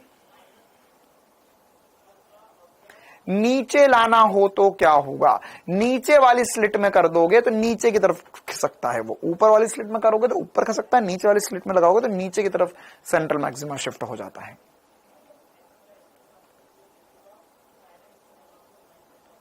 चलो हाँ भाई अगला इंपॉर्टेंट सा टॉपिक, अब ये सारे थ्योरेटिकल टॉपिक, इसमें वैसे न्यूमेरिकल होती है, इसमें भी वैल्यूज वगैरह आती है, लेकिन बहुत आसान होती है, जिससे हमने पढ़ा उससे तो लागू ना आसान होती है। ठीक है, देखिए तो क्या होगा यहां पर, क्या है ये कंसेप्ट, प्रकाश का विवर्तन या डिफ्रैक्शन ऑफ लाइट बोलते हैं इस कंसेप्ट को, डिफ्रैक्शन ऑफ लाइट बोलते हैं। अभी डिफ्रैक्शन क्या होता है, पहले डिफ्रैक्शन क्या होता है वो समझते, फिर प्रकाश का डिफ्रैक्शन समझे, प्रकाश का विवर्तन समझे। पहले विवर्तन क्या होता है ये समझना होगा, ये बात क्या होती है। तो देखो यहां पर ना, ये जैक एंड जिल को गोली मारते क्योंकि हमारे भाई ये Jack and Jill, what is this Jack and Jill, we understand only Chintu and Munni. तो अगर मान के चलो है ना, यहां पर एक दीवार है और ये एक दरवाजा है, ये एक दरवाजा है, ये आपने भी महसूस तो करा ही होगा अपने घर में भी, कि अगर मान के चलो सर यहां पर ये दरवाजा है और ये दरवाजे की इधर दीवार है, दरवाजा ऐसे ही बनता है, चारों तरफ दीवार मतलब उसके आसपास दीवार होती है और बीच में दरवाजा, तो उसी चीज को दरवाजा भी बोलते हैं, वही दरवाजे की परिभाषा होती है। तो यहां पर मुन्नी खड़ी थी है ना, और चिंटू इस दीवार के पीछे यहां पर कहीं खड़ा हुआ था। तो मुन्नी ने सोचा कि मैं चिंटू को आवाज देकर बुलाती हूं। तो क्या मुन्नी अगर यहां से आवाज देगी है ना, मुन्नी यहां से आवाज देगी और मुन्नी अगर उधर की मुंडी करके आवाज देगी, चिंटू तुम कहां हो, चलो जल्दी घूमने चले, तो यहां पर ये चिंटू दीवार के पीछे छुप गया, ये फिर आ गई खर्चा करवाएगी मेरा। तो अब चिंटू ये बोलना चाह रहा है, ये समझाना चाह रहा है मुन्नी को कि अरे मैं तो दीवार के पीछे था, तुम्हारी आवाज तो यहां से निकली और सीधे चली गई, तो मुझे तो तुम्हारी आवाज सुनाई ही नहीं दे रही थी। तो ये चिंटू छुप गया। तो क्या ये बात मुन्नी समझ पाएगी, लेकिन चक्कर ये है कि मुन्नी ने भी थोड़ा बहुत फिजिक्स पढ़ा हुआ है, उसको भी विवर्तन तो समझ में आया था। ठीक है, तो यहां पर मुन्नी ने फिर चिंटू को बोला, don't try to be over smart Chintu, है ना, I know you are Chintu, Chhotu Chintu, listen to me, है ना, दिमाग भले ही कैसा भी हो लेकिन तुम मुझे चकमा नहीं दे सकते हो। तो यहां पर अगर ये आवाज गई तो हमें भी पता है सर कि हम ये वाली बात अगर किसी को समझाएंगे तो हमें मूर्ख ही बोलेगा, है ना, भले ही मुन्नी हो या कोई भी हो, कि ये तो बेवकूफों वाली बात है सर ना, कि यहां पर से लाइट आवाज जो है वो इधर गई और इधर पहुंची नहीं, इधर भी नहीं पहुंची, लेकिन आवाज दोनों तरफ पहुंचती है सर। तो ये साउंड में होता है। तो ये ऐसा क्यों होता है, ऐसा क्यों होता है ना, क्योंकि यहां पर क्या हो रहा है कि मुन्नी ने जो आवाज दी वो क्या तरंग के रूप में फैली। अब तरंग के रूप में जो आवाज फैली तो ये क्या बने हुए, वेव फ्रंट्स बने हुए। अब एक वेव फ्रंट यहां पर पहुंचा। अब मुन्नी ने बोला चिंटू को कि सुन, अरे तूने हाइगनबर्ग वाली क्लास, हाइगन की क्लास अटेंड करी थी? तो बोला हाँ, एसपी सर ने पढ़ा था हाइगन का कंसेप्ट, वो हमने पढ़ा था। तो हाइगन ने क्या बोला था कि ये जो वेव फ्रंट यहां पर जाएगा तो अब ये सारे बिंदु जो होंगे वो अब द्वितीयक वेव फ्रंट की भांति व्यवहार करने लगेंगे, ये सब सेकेंडरी वेव फ्रंट बन जाएंगे। क्या बन जाएंगे? Secondary wave front. तो यहां से भी आवाज निकलेगी जो तेरी तरफ आएगी, देख तेरी तरफ आई, यहां से भी आवाज निकलेगी जो इस तरफ जाएगी, यहां से भी आवाज निकलेगी जो चारों तरफ फैल जाएगी। तो ये कंसेप्ट जो होता है वो विवर्तन होता है। क्या होता है, विवर्तन होता है। इतना क्या बोल रहा है ये विवर्तन का कंसेप्ट क्या है? विवर्तन का कंसेप्ट ये है कि जब भी हमारे पास तरंग के पथ में किसी भी प्रकार का अवरोध आता है, तो वो तरंग जो है वो जब अवरोध को पार करती है तो वह जहां पर इसे क्या, इसे वैसे अंग्रेजी में शैडो रीजन कहते हैं, शैडो रीजन। तो ये शैडो रीजन में अपने आप बैंड हो जाएगी, अपने आप बैंड हो जाएगी, है ना। और ये बात आपने देखी भी होगी, ये साउंड के साथ, ये आपने सब साउंड को देखा तो नहीं होगा, लेकिन आपने ये महसूस तो जरूर किया होगा कि सर अगर हम, जरूरी नहीं है कि किसी की आवाज सुनने के लिए दरवाजे के सामने ही हो, या सर अगर कोई किसी से फोन पे बात कर रहा है तो जरूरी नहीं है कि हमारा फोन जो है वो कान के पास ही लगा हो। सर हम इधर भी सुन सकते हैं, इधर से भी सुन सकते हैं सर, है ना। सर अगर बगल के घर में क्या चल रहा है तो उसके लिए भले ही उनके घर के सारे दरवाजे बंद हो, हमारे घर के सारे दरवाजे हो, लेकिन सर कान तो दीवारों के भी होते हैं। तो ये जो है वह क्यों हो रहा है? ये सब विवर्तन की वजह से हो रहा है। क्योंकि क्या होगा कि लाइट भी, ये साउंड के लिए देखा, ऐसा का ऐसा किसके लिए होगा? ऐसा का ऐसा हमारे लिए, है ना, एग्जैक्ट सेम कंसेप्ट जो होगा वो हमारे लिए लाइट के लिए होगा। लाइट में भी क्या होता है, लाइट जब है, लाइट अगर मान के चलो यहां से लाइट निकल रही है, तो लाइट जब भी किसी भी छोटी जगह से पास होती है तो वो जिसका जो शैडो रीजन, ये परछाई या छाया क्षेत्र जो बनता है, उस छाया क्षेत्र में अपने आप बैंड हो जाती है, अपने आप बैंड हो जाती है। ये वाली बात जो है वो आपने प्रैक्टिकली कर भी देख सकते हो, है ना। और आपने ये फील भी करी होगी कि सर उड़ते हुए पंछियों की, उड़ते हुए हवाई जहाज की कभी परछाई नहीं दिखी हमें। हाँ भाई, क्या उड़ती हुई चील की कभी परछाई देखी है? अब ऐसा मत बोलना कि सर वो तो मेरे घर के बगल से उड़ रही थी तो मैंने देख ली। बोल रहा हूं जो आसमान में ऊपर उड़ रही है उनकी कभी परछाई नहीं दिखती है। या अगर आप चाहो तो इसको प्रैक्टिकली भी कर देख सकते हो। अगर, है ना, अब तो वैसे भी 6:30 बज चुके हैं और ठंड के दिन है तो अंधेरा हो ही गया होगा। तो अगर एक बल्ब, ट्यूबलाइट मत जलाना, मतलब 2-3 ट्यूबलाइट ना हो या एक ट्यूबलाइट भी हो तो उससे भी ये एक्सपेरिमेंट नहीं हो पाएगा। लेकिन अगर केवल एक बल्ब जल रहा हो तो एक बल्ब जलाओ और उसके नीचे से अपना, मतलब बल्ब थोड़ा सा दूर रखना, हाथ ऐसा रखना, है ना। यहां पर नहीं कर पाऊंगा मैं क्योंकि यहाँ पे बहुत सारी लाइट जल रही है ना, तो बहुत सारी परछाइयां बनेगी, वो सब एक दूसरे को क्रॉस कर रही है। लेकिन अगर एक बल्ब जल रहा हो, है ना, और वहां पर आपने एक कॉपी रख ली तो उसके ऊपर आप देखोगे कि अच्छा सर यहां पर हमारी परछाई बन रही है। अगर आप हाथ को धीरे धीरे धीरे धीरे धीरे धीरे धीरे धीरे धीरे धीरे ऊपर ले जाओगे तो नीचे जो परछाई बन रही थी आपकी वो गायब हो जाएगी, परछाई गायब हो जाएगी, है ना। क्यों हो रहा है ऐसा? क्योंकि एक्चुअल में ये वाला कंसेप्ट लाइट के साथ भी होता है, ये वाला कंसेप्ट हर किसी के साथ भी होता है कि अगर मान के चलो यहां पर से ये एक ऑब्स्टिकल है, या मान के चलो ये तुम्हारा हाथ है, तो यहां से लाइट आ रही थी तो यहां पर लाइट आके टकरा गई। अब लाइट की बात कर रहे, लाइट आके टकरा गई, लेकिन जो लाइट इधर से निकलना चाह रही थी और जो लाइट इधर से निकलना चाह रही थी, तो वो लाइट जैसे ही पहुंचेगी तो यहां पर शैडो रीजन या छाया क्षेत्र बन जाएगा। तो वो छाया क्षेत्र में अपने आप को घुमा लेती है, तो छाया क्षेत्र में इधर घूम जाएगी और ये वाली लाइट इधर घूम जाएगी। तो यही वजह है ये अब क्या हुआ, ये क्या हुआ कि यहां पर ये आपके पास छाया क्षेत्र बन गया। अब छाया क्षेत्र जैसे जैसे आप आगे बढ़ोगे तो छोटा होता जाता है ना। तो यही वजह भी कि आप जब जस्ट यहां पर देखोगे तो आपको परछाई ज्यादा बड़ी दिखाई देगी। थोड़ा दूर जाओगे, है ना, ये आपका ऑब्स्टिकल, या यहां पर मान के चलो कि आपका हाथ है तो यहां पर एक स्क्रीन लगा दी, तो जैसे जैसे स्क्रीन को दूर करते जाओगे, आपके हाथ को दूर करते जाओगे स्क्रीन से, दोनों बातें बराबर ही है, तो यहां पर सब बहुत बड़ी परछाई दिखेगी। लेकिन जैसे जैसे दूर जाएंगे परछाई छोटी होगी, छोटी होगी, छोटी होगी, छोटी होगी, एक दूरी ऐसी आएगी जहां पर परछाई दिखना बंद हो जाएगी। एक दूरी ऐसी होगी जहां पर परछाई दिखना बंद हो जाएगी। ठीक है, अगर आप जहां पर बैठे और वहां पर एक लाइट जल रहा हो तो ये आप एक्सपेरिमेंट खुद अभी कर देख सकते हो, है ना। तो परछाई जो है, अगर हाथ ऐसा रखोगे, थोड़ा थोड़ा धीरे धीरे धीरे धीरे ऊपर लाओगे, आपके हाथ की परछाई गायब हो जाएगी, है ना। ऐसे यहाँ पर भी थोड़ा सा हो तो रहा है, यहाँ पर परछाई बनी है मेरी और ये परछाई गायब हो गई, ये परछाई गायब हो गई। तो परछाई जो है वह गायब हो जाती है। क्यों? क्योंकि लाइट जो है वो बैंड होती है और इस जगह पर आप रहोगे तो कोई परछाई नहीं दिखाई देगी। यही वजह से कभी 2-3 शेडो भी दिखती है, बट 2-3 शेडो तो वो 2-3 स्रोत है लाइट के, इसलिए दिख रही है है ना। मैं एक सिंगल स्रोत की बात कर रहा हूं, इसलिए बोलो कि जहां पर एक स्रोत है वही बात करना ना। कभी कभी ऐसा होता है कि आप चल रहे हो या जमीन पे देखोगे आपकी 2-3 परछाइयां दिखती है, एक दूसरे, एक परछाई ऐसी, उसके बगल में ऐसी, एक उसके बगल में ऐसी। वो क्या हो रहा है, वो 2-3 लाइट आ रही है, 2-3 जगह से लाइट आ रही है, इसलिए 2-3 परछाइयां बनी, उसमें वो कोई बड़ी बात नहीं है। तो ये जो सिद्धांत होता है या ये जो परिघटना है, इसे हम विवर्तन कहते हैं, है ना। क्या है कि जब भी तरंग किसी भी अवरोध से, इसका स्टेटमेंट चाहो तो आप लिख लो, जब भी तरंग किसी अवरोध को पार करती है, जब भी प्रकाश तरंग लिख लो, क्योंकि आपके सिलेबस में प्रकाश का विवर्तन नहीं है, तो मैंने आपको साउंड से एग्जांपल से समझाई ये बात, ठीक। और ये लाइट में भी आपने देखा ही होगा ना कि इस चीज को आप ऐसा उल्टा भी फील कर सकते हो। उल्टा मतलब कि अभी लाइट ज्यादा है, अवरोध छोटा है। इसका उल्टा एग्जांपल क्या, कि अगर मान के चलो हमारे पास अवरोध बहुत बड़ा हो जाए और उसमें स्लिट जो है वो छोटी सी रहे, मतलब ऐसी छोटी सी जगह है यहां पर।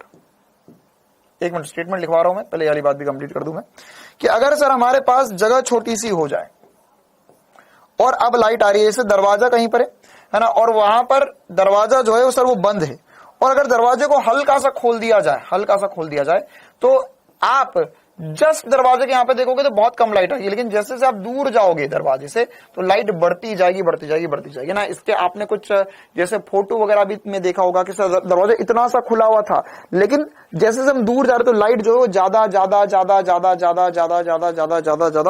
और ज्यादा लाइट आते जा रही है ना। क्या हो रहा है, और ज्यादा लाइट आते जा रही है, और ज्यादा लाइट आते जा रही है, ठीक है मामला। तो ये जो है वह क्या है, वह किसकी वजह से हो रहा है, विवर्तन की वजह से हो रहा है। चलिए आगे बढ़ते, तो ये बेसिक सी बातें हमें समझना थी। अच्छा हाँ, मैं स्टेटमेंट लिखवा रहा था, स्टेटमेंट लिख लो इसका चाहो तो। फर्स्ट टाइम मैंने अपनी 3 परछाई देखी थी तो डर गया था, बहुत बढ़िया। हाँ भाई, स्टेटमेंट लिख लो इसका, स्टेटमेंट लिख लो। जब प्रकाश किसी अवरोध को पार करता है,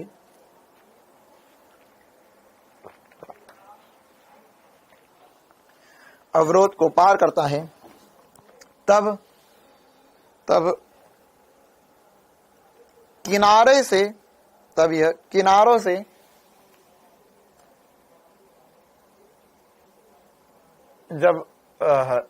किनारों से छाया क्षेत्र में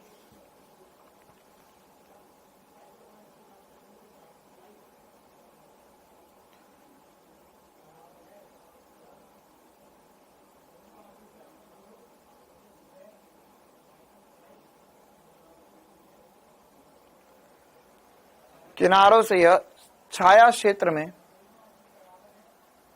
क्षेत्र में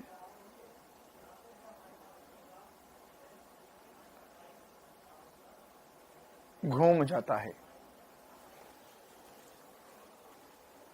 इसी को हम विवर्तन, प्रकाश का विवर्तन कहते हैं। मतलब एरोप्लेन का शैडो एयर में ही विलुप्त हो जाता है। बिल्कुल सही बात, सत्यम बेटे। तो फिर बादल का शैडो भी तो विलुप्त हो गया ना, बादल भी तो बहुत ऊपर है ना। और ऐसे कभी तुमने देखा होगा ना कि बादल, देखो बादल में ऐसे तुमने कभी पता नहीं, जैसे पहाड़ का जो पहाड़ी एरिया होता है ना, जो पहाड़ में रहते होंगे तो उन्होंने बादल की परछाई देखी होगी, है ना। तुम थोड़ा नीचे रह रहे हो ना, इसलिए कभी तुम्हारे पास बादल की परछाई आई नहीं है। और बादल की परछाई जो है वो बहुत बार पहुंच भी जाती है ना। अगर एक बादल है ना, अगर मान के चल जैसे बहुत धूप का समय है और तुम चल रहे हो, तो अगर बड़ा बादल आ गया तुम्हारे ऊपर, तो ऐसा होगा ना कि जहां तुम चलोगे वहां पे छाया रहेगी और आगे धूप रहेगी, तो वो क्या है, तुम बादल की परछाई में तो चल रहे हो। क्या है वो, बादल की परछाई में तो चल रहे हो। और ऐसा होता है ना धूप में, कभी कभार ऐसा होता है अरे सर बहुत गर्मी है, और अरे हाँ थोड़े छोटे बादल है।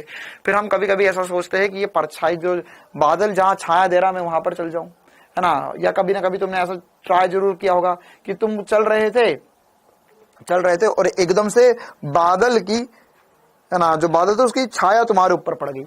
फिर कोशिश करते कि मैं इतनी तेज चलूं कि जैसे छाया चल रही है उसके साथ ही मैं चलते जाऊं, मेरे ऊपर एक बादल आ जाए, पर्सनल बादल मेरा, है ना। और ऐसा बहुत बार हो भी जाता है कि अगर तुम सीधी सड़क पे जा रहे हो तो वहां का बादल भी उसी, हवा भी उधर चल रही थी, बादल भी उधर जा रहा था, तुम भी उधर ही जा रहे थे, तो पर्सनल बादल, पर्सनल छाता बन गया तुम्हारा, तुम जहां जा रहे हो वहां पे छाया देते हुए जा रहा है।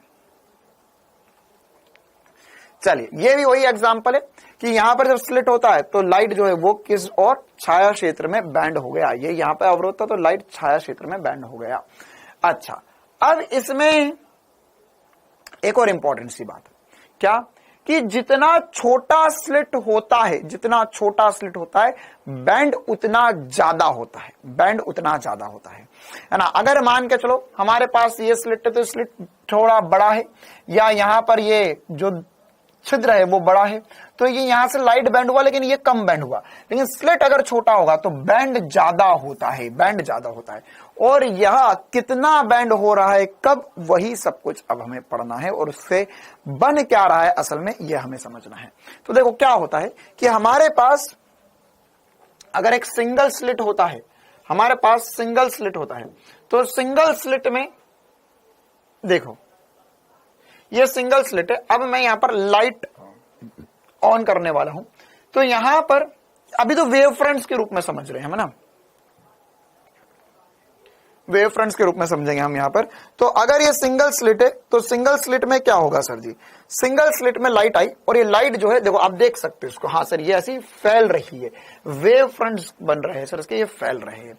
तो स्क्रीन पर क्या दिखाई देगा अब हमें, स्क्रीन पर अब अगर हम देखें तो यहां पर हमें क्या दिखाई देता है, स्क्रीन पर हमें एक ही चमकीली फ्रिंज दिखाई देगी, और उसके ऊपर नीचे काली फ्रिंज हो जाएगी, उसके ऊपर नीचे क्या हो जाएगी, काली फ्रिंज हो जाएगी, उसके ऊपर नीचे काली फ्रिंज हो जाएगी। लेकिन वास्तविकता में क्या होता है, वास्तविकता में क्या होता है यार, ये यहां पर और थोड़ा पास करके देखते हैं, मैं चाह रहा हूं आपको दूसरी फ्रिंज भी दिखा दूं। यहां पर भी द्वितीय तृतीय चतुर्थ फ्रिंज बनती है, लेकिन क्या होता है कि वो जो फ्रिंजेस बनती है वो समान तीव्रता की नहीं बनती है ना। यहां पर बस एक केंद्र चमकीली फ्रिंज जोरदार बनती है ना। यहां पर क्या होता है, एक केंद्र चमकीली फ्रिंज बनती है। आपको अब यही वाला एनिमेशन जो है वो मैं ऐसे दिखा रहा हूं, कैसे, ये एक छोटा सा छिद्र है और यहां पर मेरे पास स्क्रीन लगी हुई है। अभी तक हम कैसे देख रहे थे, यहां पर इसमें हम ऐसा देख रहे थे कि सर ये साइड में देखा, लेकिन स्क्रीन सामने से दिखाई नहीं दे रही है तुझे अभी, तो कुछ फील नहीं आ रहा है इसमें। क्यों, क्योंकि यहां पर सर ये एक फ्रिंज बन रहा है, ये गोल बना है, इसके ऊपर नीचे और क्या क्या वो हमें दिख नहीं रहा है। तो उसी चीज को देखने के लिए मैं इस एनिमेशन से आपको समझा रहा हूं, ध्यान से समझना क्या बोल रहा हूं मैं। ये देख, ये ऊपर दिख रहा है, बहुत छोटा सा छिद्र है और इसके सामने स्क्रीन लगी हुई है, स्क्रीन ये रही है ना। तो अब जैसे ही मैं लाइट ऑन करूंगा तो यहां से लाइट गई, ये लाइट फैली, और फैल कर देखो क्या बना, एक बीच में केंद्र फ्रिंज, इसमें से लाइट गई और यहां से आई, समझ रहे हो, मिला पा रहे हो, मिलान कर पा रहे हो ऊपर नीचे का। भगवान ने इतनी बुद्धि दी है तुम्हें कि लाइट जा रही थी यहां से सारी, और सर केवल ये छिद्र में से बाहर निकल पाई और कहीं से लाइट बाहर नहीं निकल पाई। आप बोलो तो मैं थोड़ा सा जूम कर देता हूं, जय जूम ना हो तो देखो भैया ये जूम नहीं हो रहा। तो यहां पर ये जो लाइट है वो लाइट निकली और ये पूरी लाइट इस पर्दे पर गिरी, और पर्दे पर जो बना उसमें बीच में एक ब्राइट फ्रिंज बना, फिर एक काला बना, फिर ब्राइट, फिर काला, फिर ब्राइट। अब देखो इसमें क्या है, इसमें ये गोल बना, ये गोल बना, क्यों, क्योंकि छिद्र भी हमारे पास अभी जो है छिद्र गोल था, छिद्र गोल था। दूसरी बात, अगर मैंने छिद्र का साइज, वैसे सब नीट में नहीं आता, लेकिन छिद्र का साइज बदल दिया तो यहाँ पे पैटर्न जो है वो अलग अलग बनने लग जाएंगे। हमारे तो बस गोल फ्रिंज के लिए ही पढ़ना है या गोल छिद्र के लिए ही पढ़ना है। तो यह जो बना ये हमारे लिए सबसे इंपॉर्टेंट है, जिसे हम बोलते हैं सेंट्रल ब्राइट फ्रिंज। इसमें केवल एक ही इंपॉर्टेंट सी चीज है कि सर सेंट्रल ब्राइट फ्रिंज कहां पर बन रहा है। टॉर्च की लाइट में भी होता है, बेटा मैं क्या बोल रहा हूं, मैं कौन हूं, मैं कहां से आया हूं, क्या पढ़ा रहा हूं, कितनी बार मैंने बोला कि ये सब कुछ मोनोक्रोमेटिक लाइट के लिए होगा, एक वर्णीय प्रकाश स्रोत के लिए होगा।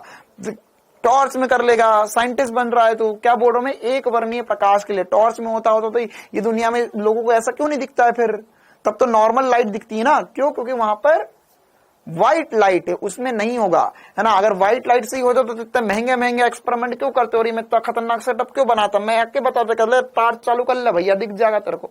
टॉर्च में नहीं होगा, क्यों, क्योंकि वहां पर वो एक वर्णीय प्रकाश स्रोत नहीं है। ठीक है, चलिए अब यहां पर एक वर्णीय प्रकाश स्रोत होना चाहिए, उसी में ये पैटर्न बनेगा। तो ये बीच में जो होगा, जो बीच में होगा वो क्या होगा, बीच में जो होगा वो क्या होगा, ये बीच में सर मेरे पास बीच में चमकीली फ्रिंज होगी, फिर काली, फिर चमकीली, फिर काली, फिर चमकीली, फिर काली, फिर चमकीली, और इसी प्रकार से बनता जाएगा। अब दूसरी इंपॉर्टेंट सी बात इसमें एक और क्या कि सर देखो ये बीच वाली बहुत चमकीली है, फिर अगली जो चमकीली बनी वो इतनी नहीं है, फिर कम, फिर कम, फिर कम, फिर कम, फिर मतलब इसके पहले वाले में जब हम द्वितीय स्लिप पढ़ रहे थे तो उसमें हर एक फ्रिंज जो थी वो समान चमकीली फ्रिंज बनी थी, सबकी तीव्रता बराबर थी। इसमें बीच वाले की तीव्रता ज्यादा है, फिर कम है, फिर कम है, फिर कम है, फिर कम है, फिर कम होती जाएगी तीव्रता। क्लियर है ना। और रंग के हिसाब से भी जो आकार है, ये इसका आकार है, इसका आकार छोटा बड़ा होता जाएगा। अगर मैं लैम्बडा की वैल्यू कम कर दूंगा तो इसका आकार छोटा हो जाएगा, लैम्बडा की वैल्यू बढ़ाऊंगा तो इसका आकार बढ़ते जा रहा है। जो केंद्र चमकीली फ्रिंज बनेगी उसका आकार बढ़ते जाएगा। ठीक है, तो ये कुछ इंपॉर्टेंट सी बातें इसमें, ये थ्योरेटिकल पॉइंट्स जो हमें पता होना चाहिए। ये छोटा हो गया, ये फिर बड़ा हो गया, लाल रंग के लिए सबसे बड़ा हो जाएगा। चलिए, ओके सर, वेरी गुड। तो अब हम यहां पर ये जो बीच का पैटर्न बना इसको मुझे लगता है कि आप लोग समझ चुके होंगे कि ये क्या बना हुआ है। लेजर लाइट से भी नहीं होगा बेटा, एक वर्णीय प्रकाश स्रोत लेजर लाइट नहीं होता है ना। लेजर लाइट क्या होता है, लेजर लाइट एक ऐसा स्रोत होता है जिसमें एक्चुअल में उसमें लेजर लाइट और एक वर्णीय प्रकाश स्रोत में क्या अंतर है ना। एक वर्णीय प्रकाश स्रोत में मैं सिंगल कलर की लाइट चाहता हूं, सिंगल वेवलेंथ की लाइट चाहता हूं, लेकिन मैं चाहता हूं कि वो लाइट थोड़ी फैली हुई बाहर आए, है ना। देखो ये एक वर्णीय प्रकाश स्रोत कोई ऐसी चमत्कारी चीज नहीं है, जैसे नॉर्मल बल्ब है वो नॉर्मल बल्ब ही है, लेकिन बस उसमें से एक वर्णीय प्रकाश स्रोत है क्योंकि उसमें से एक टाइप की वेवलेंथ निकल रही है। लेकिन लेजर में क्या होता है, लेजर में लाइट फैल कर नहीं निकलती है, लाइट केवल एक सटीक रे ऑफ लाइट निकलती है, बीम जो होती है बहुत पतली, उसकी हाई इंटेंसिटी वाली लाइट निकलती है। तो अगर लेजर लाइट लोगे तुम तो लेजर लाइट हो सकता है छिद्र में से ऐसे पार कर जाए, है ना। हम क्या चाहते हैं, हम चाहते हैं बहुत सारी लाइट आए जो छिद्र में से कुछ पास कर पाए और वो फैले, वो समझना चाह रहे हैं। ठीक है, हाँ, सोडियम लैंप से होगा। चलिए, तो यहां पर ये देखो, ये भी वही एग्जांपल, ये पैटर्न बना। अच्छा, ये आप ये विवर्तन जो है बादलों में भी समझ सकते हो ना। ये आपने देखा होगा कि जब बरसात के दिन होते हैं तो कभी कभी क्या होता है कि कहीं कहीं पर, जैसे शाम के समय पे ये यूजुअली होता है क्या कि कहीं कहीं पे बादलों के बीच में सर जगह छूट जाती है ना, या कहीं कहीं पे बादल की जो मोटाई है वो कम रह जाती है और इधर बादल ज्यादा हो जाते हैं, तो वहां से कहीं कहीं से लाइट बाहर आती है। तो देखो ये लाइट जितना, ये भले छेद छोटा है लेकिन लाइट ज्यादा बाहर आ रही है यहां से, और ये जो कोने कोने पे जो चमकीला चमकीला चमकीला सा दिख रहा है, ये भी सब किसकी वजह से, विवर्तन की वजह से, क्योंकि लाइट फैल गई वहां से। ठीक है, चलिए अब इससे जुड़ी कुछ थ्योरेटिकल बातें पढ़ लेते हैं, फिर इसका फॉर्मूला वगैरह हम समझेंगे। तो क्या होगा कि किसी तरंग का किसी द्वारक या अवरोध, है ना, द्वारक क्या होगा सर, द्वारक मतलब ये छोटा सा छिद्र, ये द्वारक बोल सकते, ए इसकी चौड़ाई बोलेंगे, या अवरोधक के तीक्ष्ण किनारे से मुड़कर, मतलब कि क्या होगा, ये किनारे से मुड़ गई है,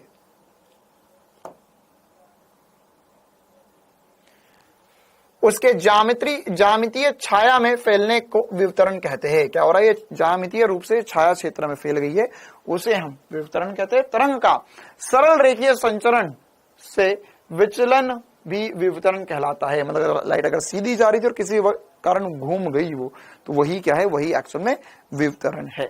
साथ ही साथ अब इसकी खोज जो है वो ग्रिमेल्डी नामक साइंटिस्ट ने करी थी, और इसकी जो व्याख्या है वो फ्रेनेल ने दी थी। तो फ्रेनेल बहुत व्याख्यात साइंटिस्ट है, मतलब ये जो परिघटना है, ये जो सारी बातें कोई बहुत पुरानी नहीं है, न्यूटन के बहुत बाद की कहानी है एक्चुअल में ना। तो इसमें न्यूटन का नाम नहीं आ पाया क्योंकि न्यूटन ने स्टार्टिंग में वो बातें बताकर टाटा बाय बाय कर लिया था उसने। तो लेकिन ये बहुत, मतलब ये कोई बहुत पुरानी वाली बात नहीं, ये सब 1800 के करीब की बातें हैं।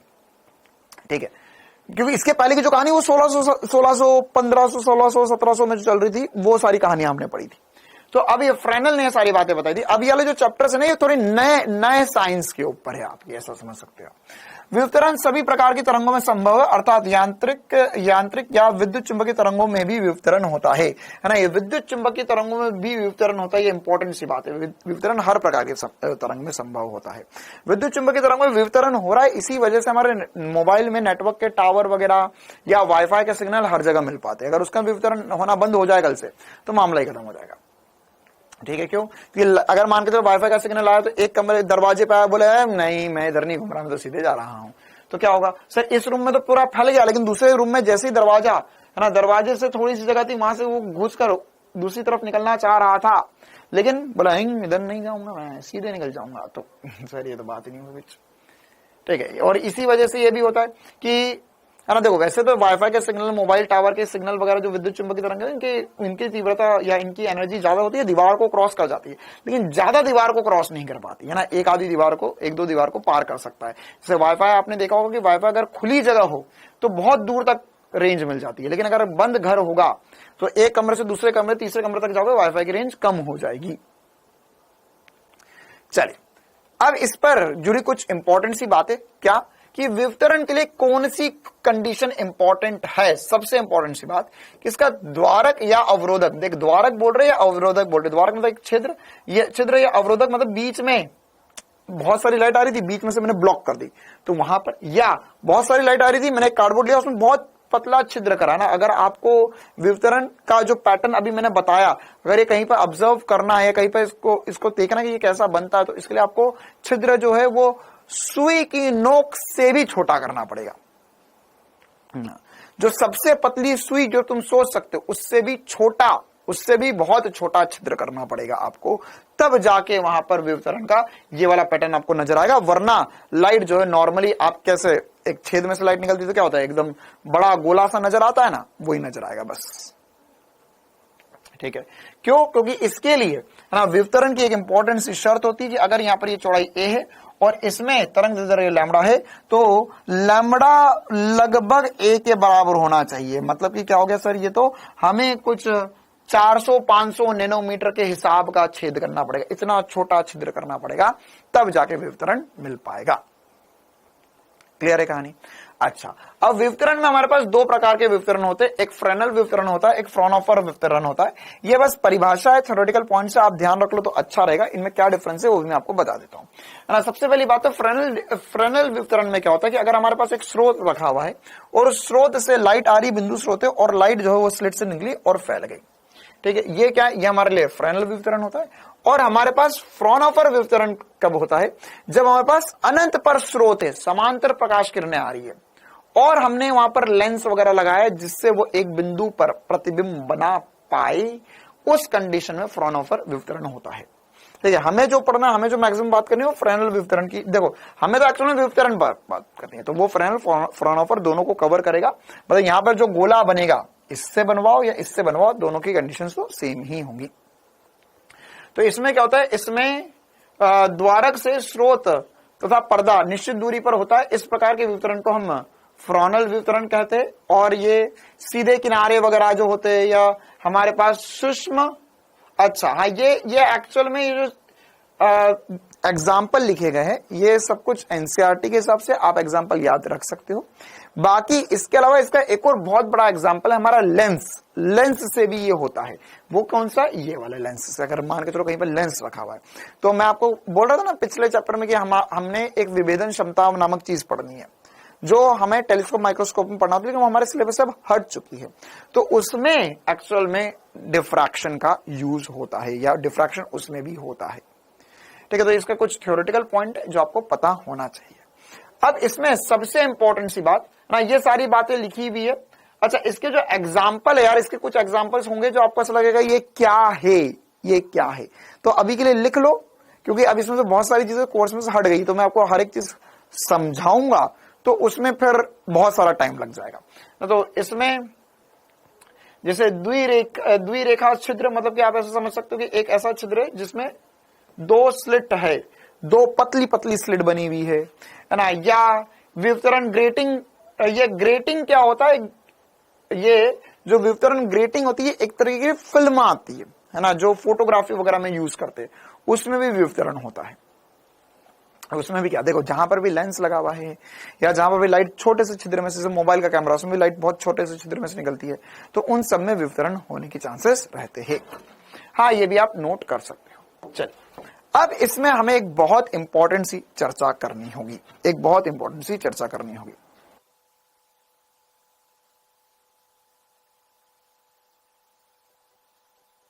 देखो, अब इसमें क्या होता है कि हमारे पास कहां पर उच्चिष्ट और कहां पर निम्निष्ट मान बनेगा। ध्यान समझना, ये जो हमने पढ़ा उसका उल्टा होता है, ये जो हमने पढ़ा उसका उल्टा होता है। हमने क्या पढ़ा था? हमने ये पढ़ा था सर कि मैक्सिमा का बनता, मिनिमा का बनता, वो एन लैम्डा और 2n-1/2 डेल्टा एक्स पर मैक्सिमा मिनिमा किस पे उच्च बनता है, किस पे निम्न बनता है, ये हमने पढ़ा। लेकिन उसका उल्टा यहां पर होता है। ठीक है, अब ये कैसे होता है अगर आप चाहते हो तो मैं इसको एक्सप्लेन करूंगा, लेकिन फिर से वही वाली बात है, ये इसमें बस हमें एक ही बात पता होना चाहिए कि बीच में जो केंद्र बनता है उसकी चौड़ाई कितनी होती है। ठीक है, आप चाहो तो इसको एनसीईआरटी से पढ़ सकते हैं, एनसीईआरटी में इसका एक्सप्लेनेशन दिया हुआ है ना, लेकिन वो बहुत खतरनाक रूप से एक्सप्लेनेशन दिया हुआ है। लेकिन अभी हमारे लिए काम की बात यह है बेटा कि इसमें निम्निष्ट के लिए जो बनता है, ध्यान समझना, इसमें जो निम्निष्ट बनता है वो बनता है ए साइन थीटा। अच्छा, ए साइन थीटा कहां से आ गया सर? देखिए, एक बार मैं थोड़ा बहुत इसमें बेसिक सी बातें समझा देता हूं। क्या होता है कि हमारे पास यहां पर ये एक पर्दा लगा हुआ है, इसमें हमने एक छिद्र करा। अब ये जो छिद्र है वो हमारा थोड़ा सा बड़ा छिद्र होता है ना। ये जो छिद्र होता है वो बहुत छोटा भी नहीं होता। यंग द्वितीय स्लिट प्रयोग में हमने बहुत छोटे छोटे छिद्र करे थे।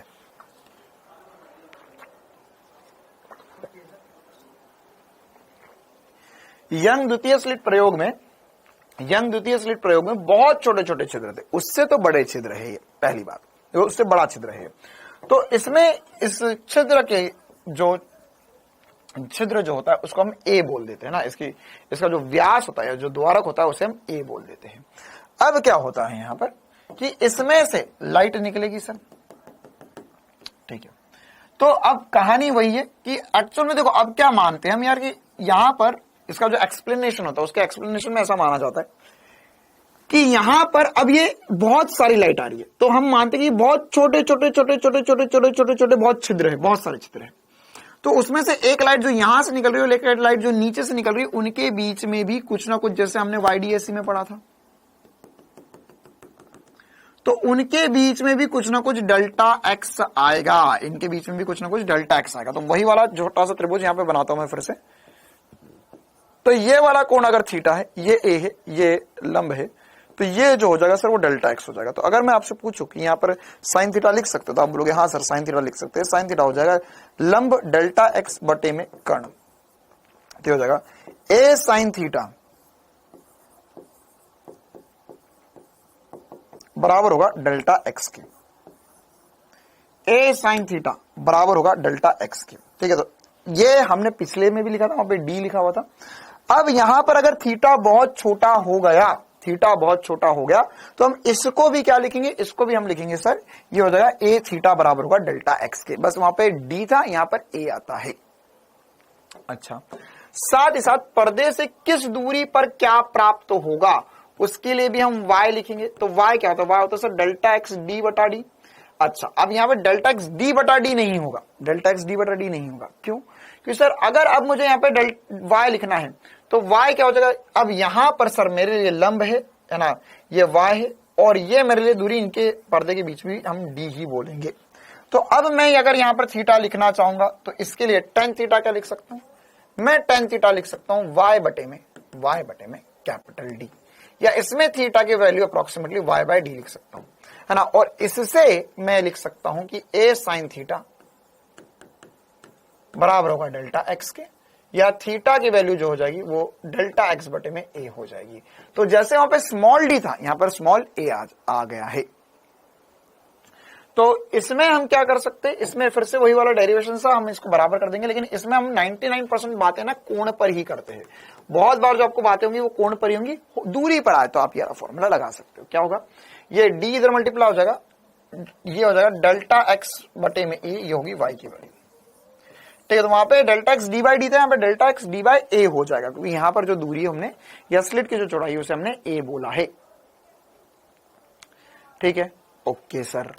अब यहां पर डेल्टा एक्स या थीटा के किस वैल्यू के लिए क्या मिलता है, तो अब यहां पर एक बहुत इंपॉर्टेंट सी बात है कि यहां पर जो पहला निम्निष्ठ मिलता है, निम्निष्ठ जो मिलता है वो मिलता है ए थीटा, या थीटा बराबर 2 से 2 कट जाएगा एन लैम्डा बटे में ए, या जब डेल्टा एक्स की वैल्यू एन लैम्डा होती है तब यहां पर निम्निष्ठ मिलता है, तब यहां पर निम्निष्ठ मिलता है। सबसे इंपॉर्टेंट सी बात, मतलब कि y बराबर एन लैम्डा डी बटा डी पर मेरे को निम्निष्ठ मिलेगा, और उच्चिष्ट मान जो होगा उसके लिए यहां पर 2n + 1 लैम्डा बाय 2 आएगा,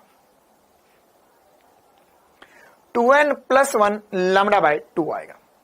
ठीक है मामला है ना। ये क्या होगा, ये उल्टा होता है यहां पर, इसमें उच्चिष्ट मान जो होगा 2n + 1 इंटू लैम्डा बाय 2 आएगा। तो मैं यहां पर फिर से वही बात है, y लिखना चाहूं तो y की वैल्यू क्या लिखूंगा मैं, इसके लिए y की वैल्यू लिखूंगा मैं 2n + 1 बाय 2, वहां पे -1 लिया था, देखो मैंने बोला था -1 + 1 दोनों ले सकते हैं। यहां पर मैं +1 क्यों ले रहा हूं, क्योंकि यहां पे n बराबर 1 रखने में प्रथम उच्चिष्ट आता है यहां पर, क्योंकि यहां पे y बराबर 0 पर कुछ भी नहीं, यहां पे y बराबर 0 पर जो मैक्सिमा है वो डबल चौड़ाई का है। अभी मैं आपको बताऊंगा है ना। देखो कैसे, यहां पे पहले 2n + 1 by 2 into lambda D by A हो जाएगा, लैम्डा डी बाय ए हो जाएगा। अच्छा, अब मैं क्या बोल रहा हूं कि यहां पर जो सेंटर पर आता है उसका क्या चक्कर होता है ना, सेंट्रल मैक्सिमा कहां से कहां तक आता है। देखिए, अच्छा मैं यहीं पर ही समझा देता हूं इससे। अगर मैं निम्निष्ठ की बात करूं, मिनिमा की बात करूं, मिनिमा या निम्निष्ठ, तो अगर मैं यहां पर n बराबर 1 रख दूं, वो रहा थीटा की वैल्यू या वही रही ए की वैल्यू, तो n बराबर 1 रखूंगा तो यहां पर मुझे पहला निम्निष्ठ मिलेगा जो आएगा थीटा बराबर लैम्डा बटा ए पर, या y बराबर लैम्डा डी बाय ए पर। ठीक है, तो अब ध्यान से समझना इसमें क्या होता है। वहां पर क्या हो रहा था, वहां पर y बराबर 0 पर मेरे को 0 मामला मिल रहा था। ठीक है, लेकिन अब यहां पर क्या होगा,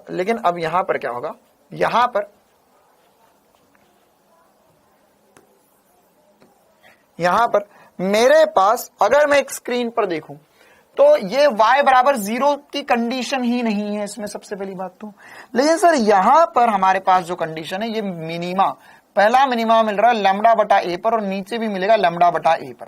तो यहां से यहां तक की जो टोटल दूरी होगी वो 2 लैम्डा बटा ए हो जाएगी।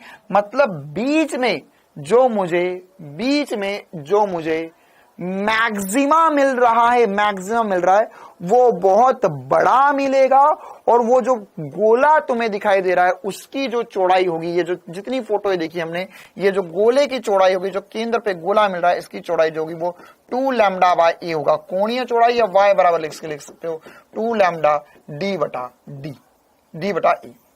ठीक है, तो हमें 99.99% केसेस में जो सवाल आ सकता है बस वो एक ही सवाल आएगा इसमें से, कि हमारे पास जो केंद्र बनता है, जो केंद्र का उच्चिष्ट बनता है, वह हमारे लिए 2 लैम्डा बाय ए या 2 लैम्डा डी बाय ए पर बनेगा। y की वैल्यू वो रहेगी, तो उसकी चौड़ाई कितनी आएगी, आपको लैम्डा दे देंगे, ए दे देंगे। ठीक है, इसके ऊपर फिर मिनिमा मैक्सिमा बनने लगेंगे, और उसके लिए जो वैल्यूज होंगी वो ध्यान रखना, वो हमारा जो YDSC पढ़ा था उससे उल्टी होती है, सबसे पहली बात। अच्छा, उसके अलावा और क्या हो सकता है सर यहाँ पे, उसके अलावा तीव्रता या इंटेंसिटी जो होती है ना, देखो ये क्या है, पहला मैक्सिमा, सेंट्रल मैक्सिमा जो बनेगा ये सबसे चौड़ा, देखो दिख भी रहा है ना यार, सबसे चौड़ा है, फिर कम चौड़े बनेंगे। तो ये जो हो जाएगा वो 2 लैम्डा बाय ए के लिए बनता है। और इसमें जो सेंट्रल मैक्सिमा आता है वो सबसे चमकीला होता है, फर्स्ट सेकंड थर्ड उससे कम चमकीले होते जाते हैं। या आप चाहो तो उसके लिए याद भी रख सकते हो कि यहां से यहां तक के लिए जो दूरी आएगी वो 2 लैम्डा, ये लिख लो कहीं पर है ना, या जो पीछे लिखा था उसमें लिख लो वहां पर कि इसकी तीव्रता अधिकतम होती है, फिर बाद में देखो बटा 22 जो मैक्सिमम होती है उसकी बटा 22, और जो मैक्सिमम होती है बटा 61 गुना कम हो जाती है, या 22 गुना कम हो जाती है, फिर और कम तीव्रता होती जाएगी। ठीक है, तो यहां पर क्या लिख लेना है, यहां पर कि जो हमारे पास पहला मिनिमा है तो उसकी वजह से हमें पता चला यहां पे जो सेंट्रल ब्राइट मिलता है, सेंट्रल ब्राइट फ्रिंज मिलेगी या सेंट्रल ब्राइट होता है वो एक्चुअल में दुगनी चौड़ाई का होता है और वो उसके लिए थीटा की वैल्यू हो गई या उसकी जो कोणीय चौड़ाई होगी, कोणीय चौड़ाई 2 लैम्डा बटा ए होगी या y जिस जगह में है वो हो जाएगा 2 लैम्डा d बटा ए हो जाएगा। इतनी दूरी पर उसका कोणीय चौड़ाई होती है। हाँ, फिगर भी बनाना है आप लोग, इसका ये वाला फिगर बना लो, एक ये वाला फिगर बना लो और बाकी ये वाले फिगर मतलब ये पुराना बनाओ, बस इसमें ये बना लो ना और इसमें ये बनाकर ग्राफ बनाकर इसमें लिख लेना कि 2 लैम्डा बाय ए चौड़ाई होती है।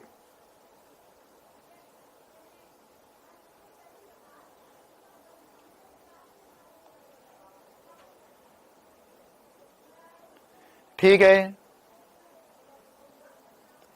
चलिए अब इस पे जो सवाल आया हुआ है ना, अब इसमें देखो दो प्रकार के सवाल हो सकते हैं। एक सवाल तो सीधा होगा 2 लैम्डा बटा ए, आपसे लैम्डा दे देंगे, ए दे देंगे, पूछ लेंगे। अब इसमें जो और अपग्रेडेड वर्जन का एक बार सवाल आया हुआ है नीट का और इस पर और जो सवाल पूछे जा सकते हैं उसमें ऐसा होता है कि आपको बोलते हैं कि अगर मैं YDSC और सिंगल स्लिट प्रयोग डिफ्रैक्शन साथ में करवा दूं तो क्या होगा। मतलब सर, मतलब कि अगर मान के चलो मैंने यहां पर एक पर्दा लगाया, उस पर्दे पर मैंने पहले YDSC करवाया तो वहां पे पैटर्न पैटर्न पैटर्न पैटर्न मिले, फिर उसके बाद मैंने वो हटाया और उस पे मैंने डिफ्रैक्शन करवाया तो बीच में एक गोला मिला, फिर उसके ऊपर आगे पीछे गोले मिलेंगे। तो ऐसा बोलते हैं कि अगर मैंने जितनी दूरी में है ना, अब वो बीच वाला गोला तो बड़ा बना है लेकिन उसमें पैटर्न तो ज्यादा आ जाएंगे YDSC के, तो बस यही पूछा जाएगा कि अगर बीच वाला गोला मिला है तो उसके अंदर कितने पैटर्न आ जाएंगे, कितनी स्लिट बनेगी YDSC की। तो उस पर सबसे महत्वपूर्ण, सबसे बढ़िया सवाल है वो यही बनता है कि द्वितीय स्लिट प्रयोग में 2 स्लिटें 1 मीटर की दूरी पर है, अच्छा, तथा 1 मिलीमीटर की दूरी तथा इनमें से इनके लिए पर्दा भी 1 मीटर की दूरी पर रखा गया है।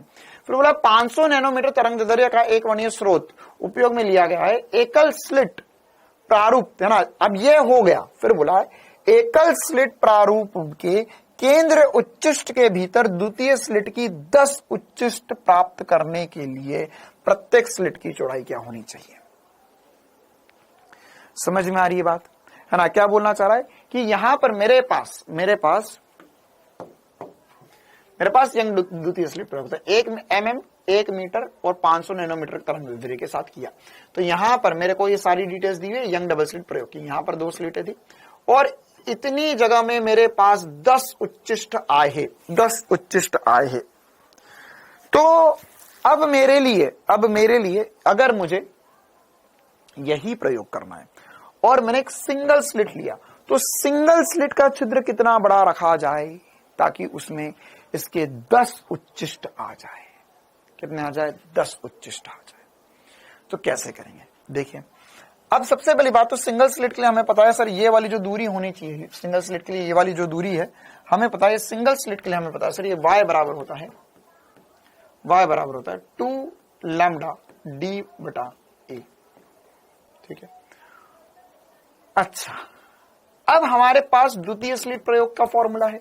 तो द्वितीय स्लिट प्रयोग में मेरे को लिखना चाहिए y बराबर tan लैम्डा d बटा d। समझ में क्यों करा? 10 स्लिट, यहां से यहां तक में 10 स्लिट है, यहां से यहां तक में 10 फ्रिंज है और उसी के दूरी में मेरे पास क्या है सर, एक जो हमारे पास सेंट्रल ब्राइट फ्रिंज बनेगा। किसका सर? सिंगल स्लिट एक्सपेरिमेंट का, डिफ्रैक्शन का जो बीच का केंद्रीय बनेगा वो लैम्डा d बटा 2a है। तो इन दोनों को मैं बराबर कर दूंगा, मेरे पास आंसर आ जाएगा। लैम्डा दोनों का सेम है, a की वैल्यू निकालनी है, कहानी खत्म हुई। तो tan लैम्डा d बटे में स्मॉल d बराबर हो जाएगा सर 2 लैम्डा कैपिटल D बटे में स्मॉल a। तो ये कट जाएगा, यहाँ पे 5 आ जाएगा। अच्छा a की वैल्यू निकालनी है, स्मॉल d की वैल्यू कितनी दी हुई है? तो a की वैल्यू हो जाएगी सर d बटे में 5, यह हो जाएगा 1 mm, 1 बटा 5 या 0.2 mm। ठीक है, मात्र 0.2 mm का छिद्र करेंगे तब जाके वो बात बनेगी। इतना छोटा छिद्र करना होता है। ठीक है कहानी, चलो आगे बढ़ते हैं। अच्छा, अब यहां पर ये जो इंटरफेरेंस हमने पढ़ा, मतलब कि जो यंग द्वितीय स्लिट प्रयोग पढ़ा और जो हमने विवर्तन पढ़ा, उनके डिफरेंसेस है। आप लोग अपनी कॉपी में चाहो तो लिख लो। बाकी इसके जो थ्योरेटिकल पॉइंट्स है मैं एक बार बता देता हूँ, क्योंकि ये मैक्सिमम इसका जो क्वेश्चन है वो थ्योरेटिकली आ सकता है आपको। तो इसमें दो कला संबंध स्रोत से उत्सर्जित होने वाली तरंगों के मध्य अध्यारोपण के अध्यारोपण के फलस्वरूप उत्पन्न घटना होती है, इसे हमने इंटरफेरेंस या व्यतिकरण कराता है। इसमें क्या होता है, एक ही तरंगाग्रह के विभिन्न भागों से उत्सर्जित द्वितीय तरंग है ना। मतलब क्या बोल रहा था मैं, वही वाली बात है कि अगर मान के चलो हमारे पास एक सिंगल, हमारे पास यहां पर, हाँ ये इसमें मैंने बात समझा दी आपको। यहां पर ये हमारे पास एक तरंगाग्रह आई, उसके यहां पर बहुत सारी भिन्न स्रोतों की भांति व्यवहार कर रहा था, उसके बीच में अध्यारोपण हो रहा है, अलग अलग स्रोतों के बीच में। तो उसके कारण हमारे पास डिफ्रैक्शन या विवर्तन होता है। इसके अलावा हमारे पास सभी दीप्त और अदीप्त फ्रिंजों की चौड़ाई समान होती है, इसमें ऐसा नहीं होता है। फिर अदीप्त फ्रिंज पूर्णतः काली हो जाती है ना। इसमें अदीप्त फ्रिंज पूर्णतः काली होती है, जिनकी तीव्रता और चौड़ाई विवर्तन कोण के साथ घटती जाती है। जैसे आप ऊपर जाओगे तो चौड़ाई घटती जाएगी और तीव्रता भी घटती जाएगी। साथ ही साथ यहाँ पे फ्रिंजों की संख्या अधिक होती है, इसमें फ्रिंजों की संख्या कम हो जाती है, क्योंकि विवर्तन में बड़ी वाली बीच की ज्यादा बनती है, बाकी आगे छोटी छोटी बनती है। ठीक है, हाँ भाई, यहां तक किसी को कोई भी डाउट हो तो पूछ लो।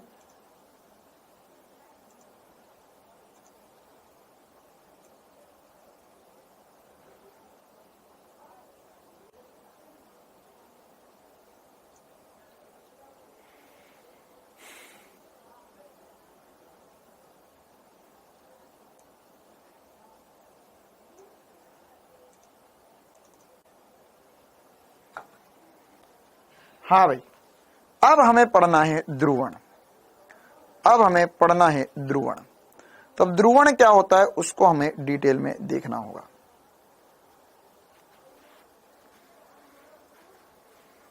चलिए, बैच 2 में 2 बच्चे हैं, 2 बालिकाएं ना, आंचल और प्रियंका।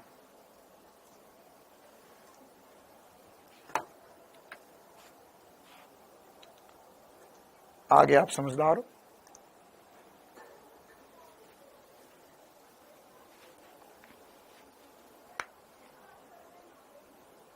दस कैसे आया बेटा, 10 क्वेश्चन में बोला है ना, उसमें बोला है कि एकल स्लिट भीतर 10, ये लिखा हुआ देखो, भीतर द्वितीय के 10 उच्चिष्ट मान प्राप्त हो जाते हैं।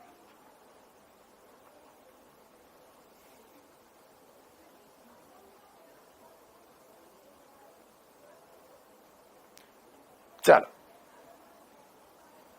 हाँ, तो आज ये हम इतना ही रखेंगे। आज इस चैप्टर को हम कंप्लीट नहीं कर रहे, क्योंकि अब हमारे पास ध्रुवण बचा हुआ है यार, और ध्रुवण में फिर से मतलब 1 घंटे के करीब लगेगा ही लगेगा ना, 1 घंटा उससे ऊपर लग जाएगा। और मैं सोच रहा हूं कि मंडे से ही नया चैप्टर शुरू करा जाए।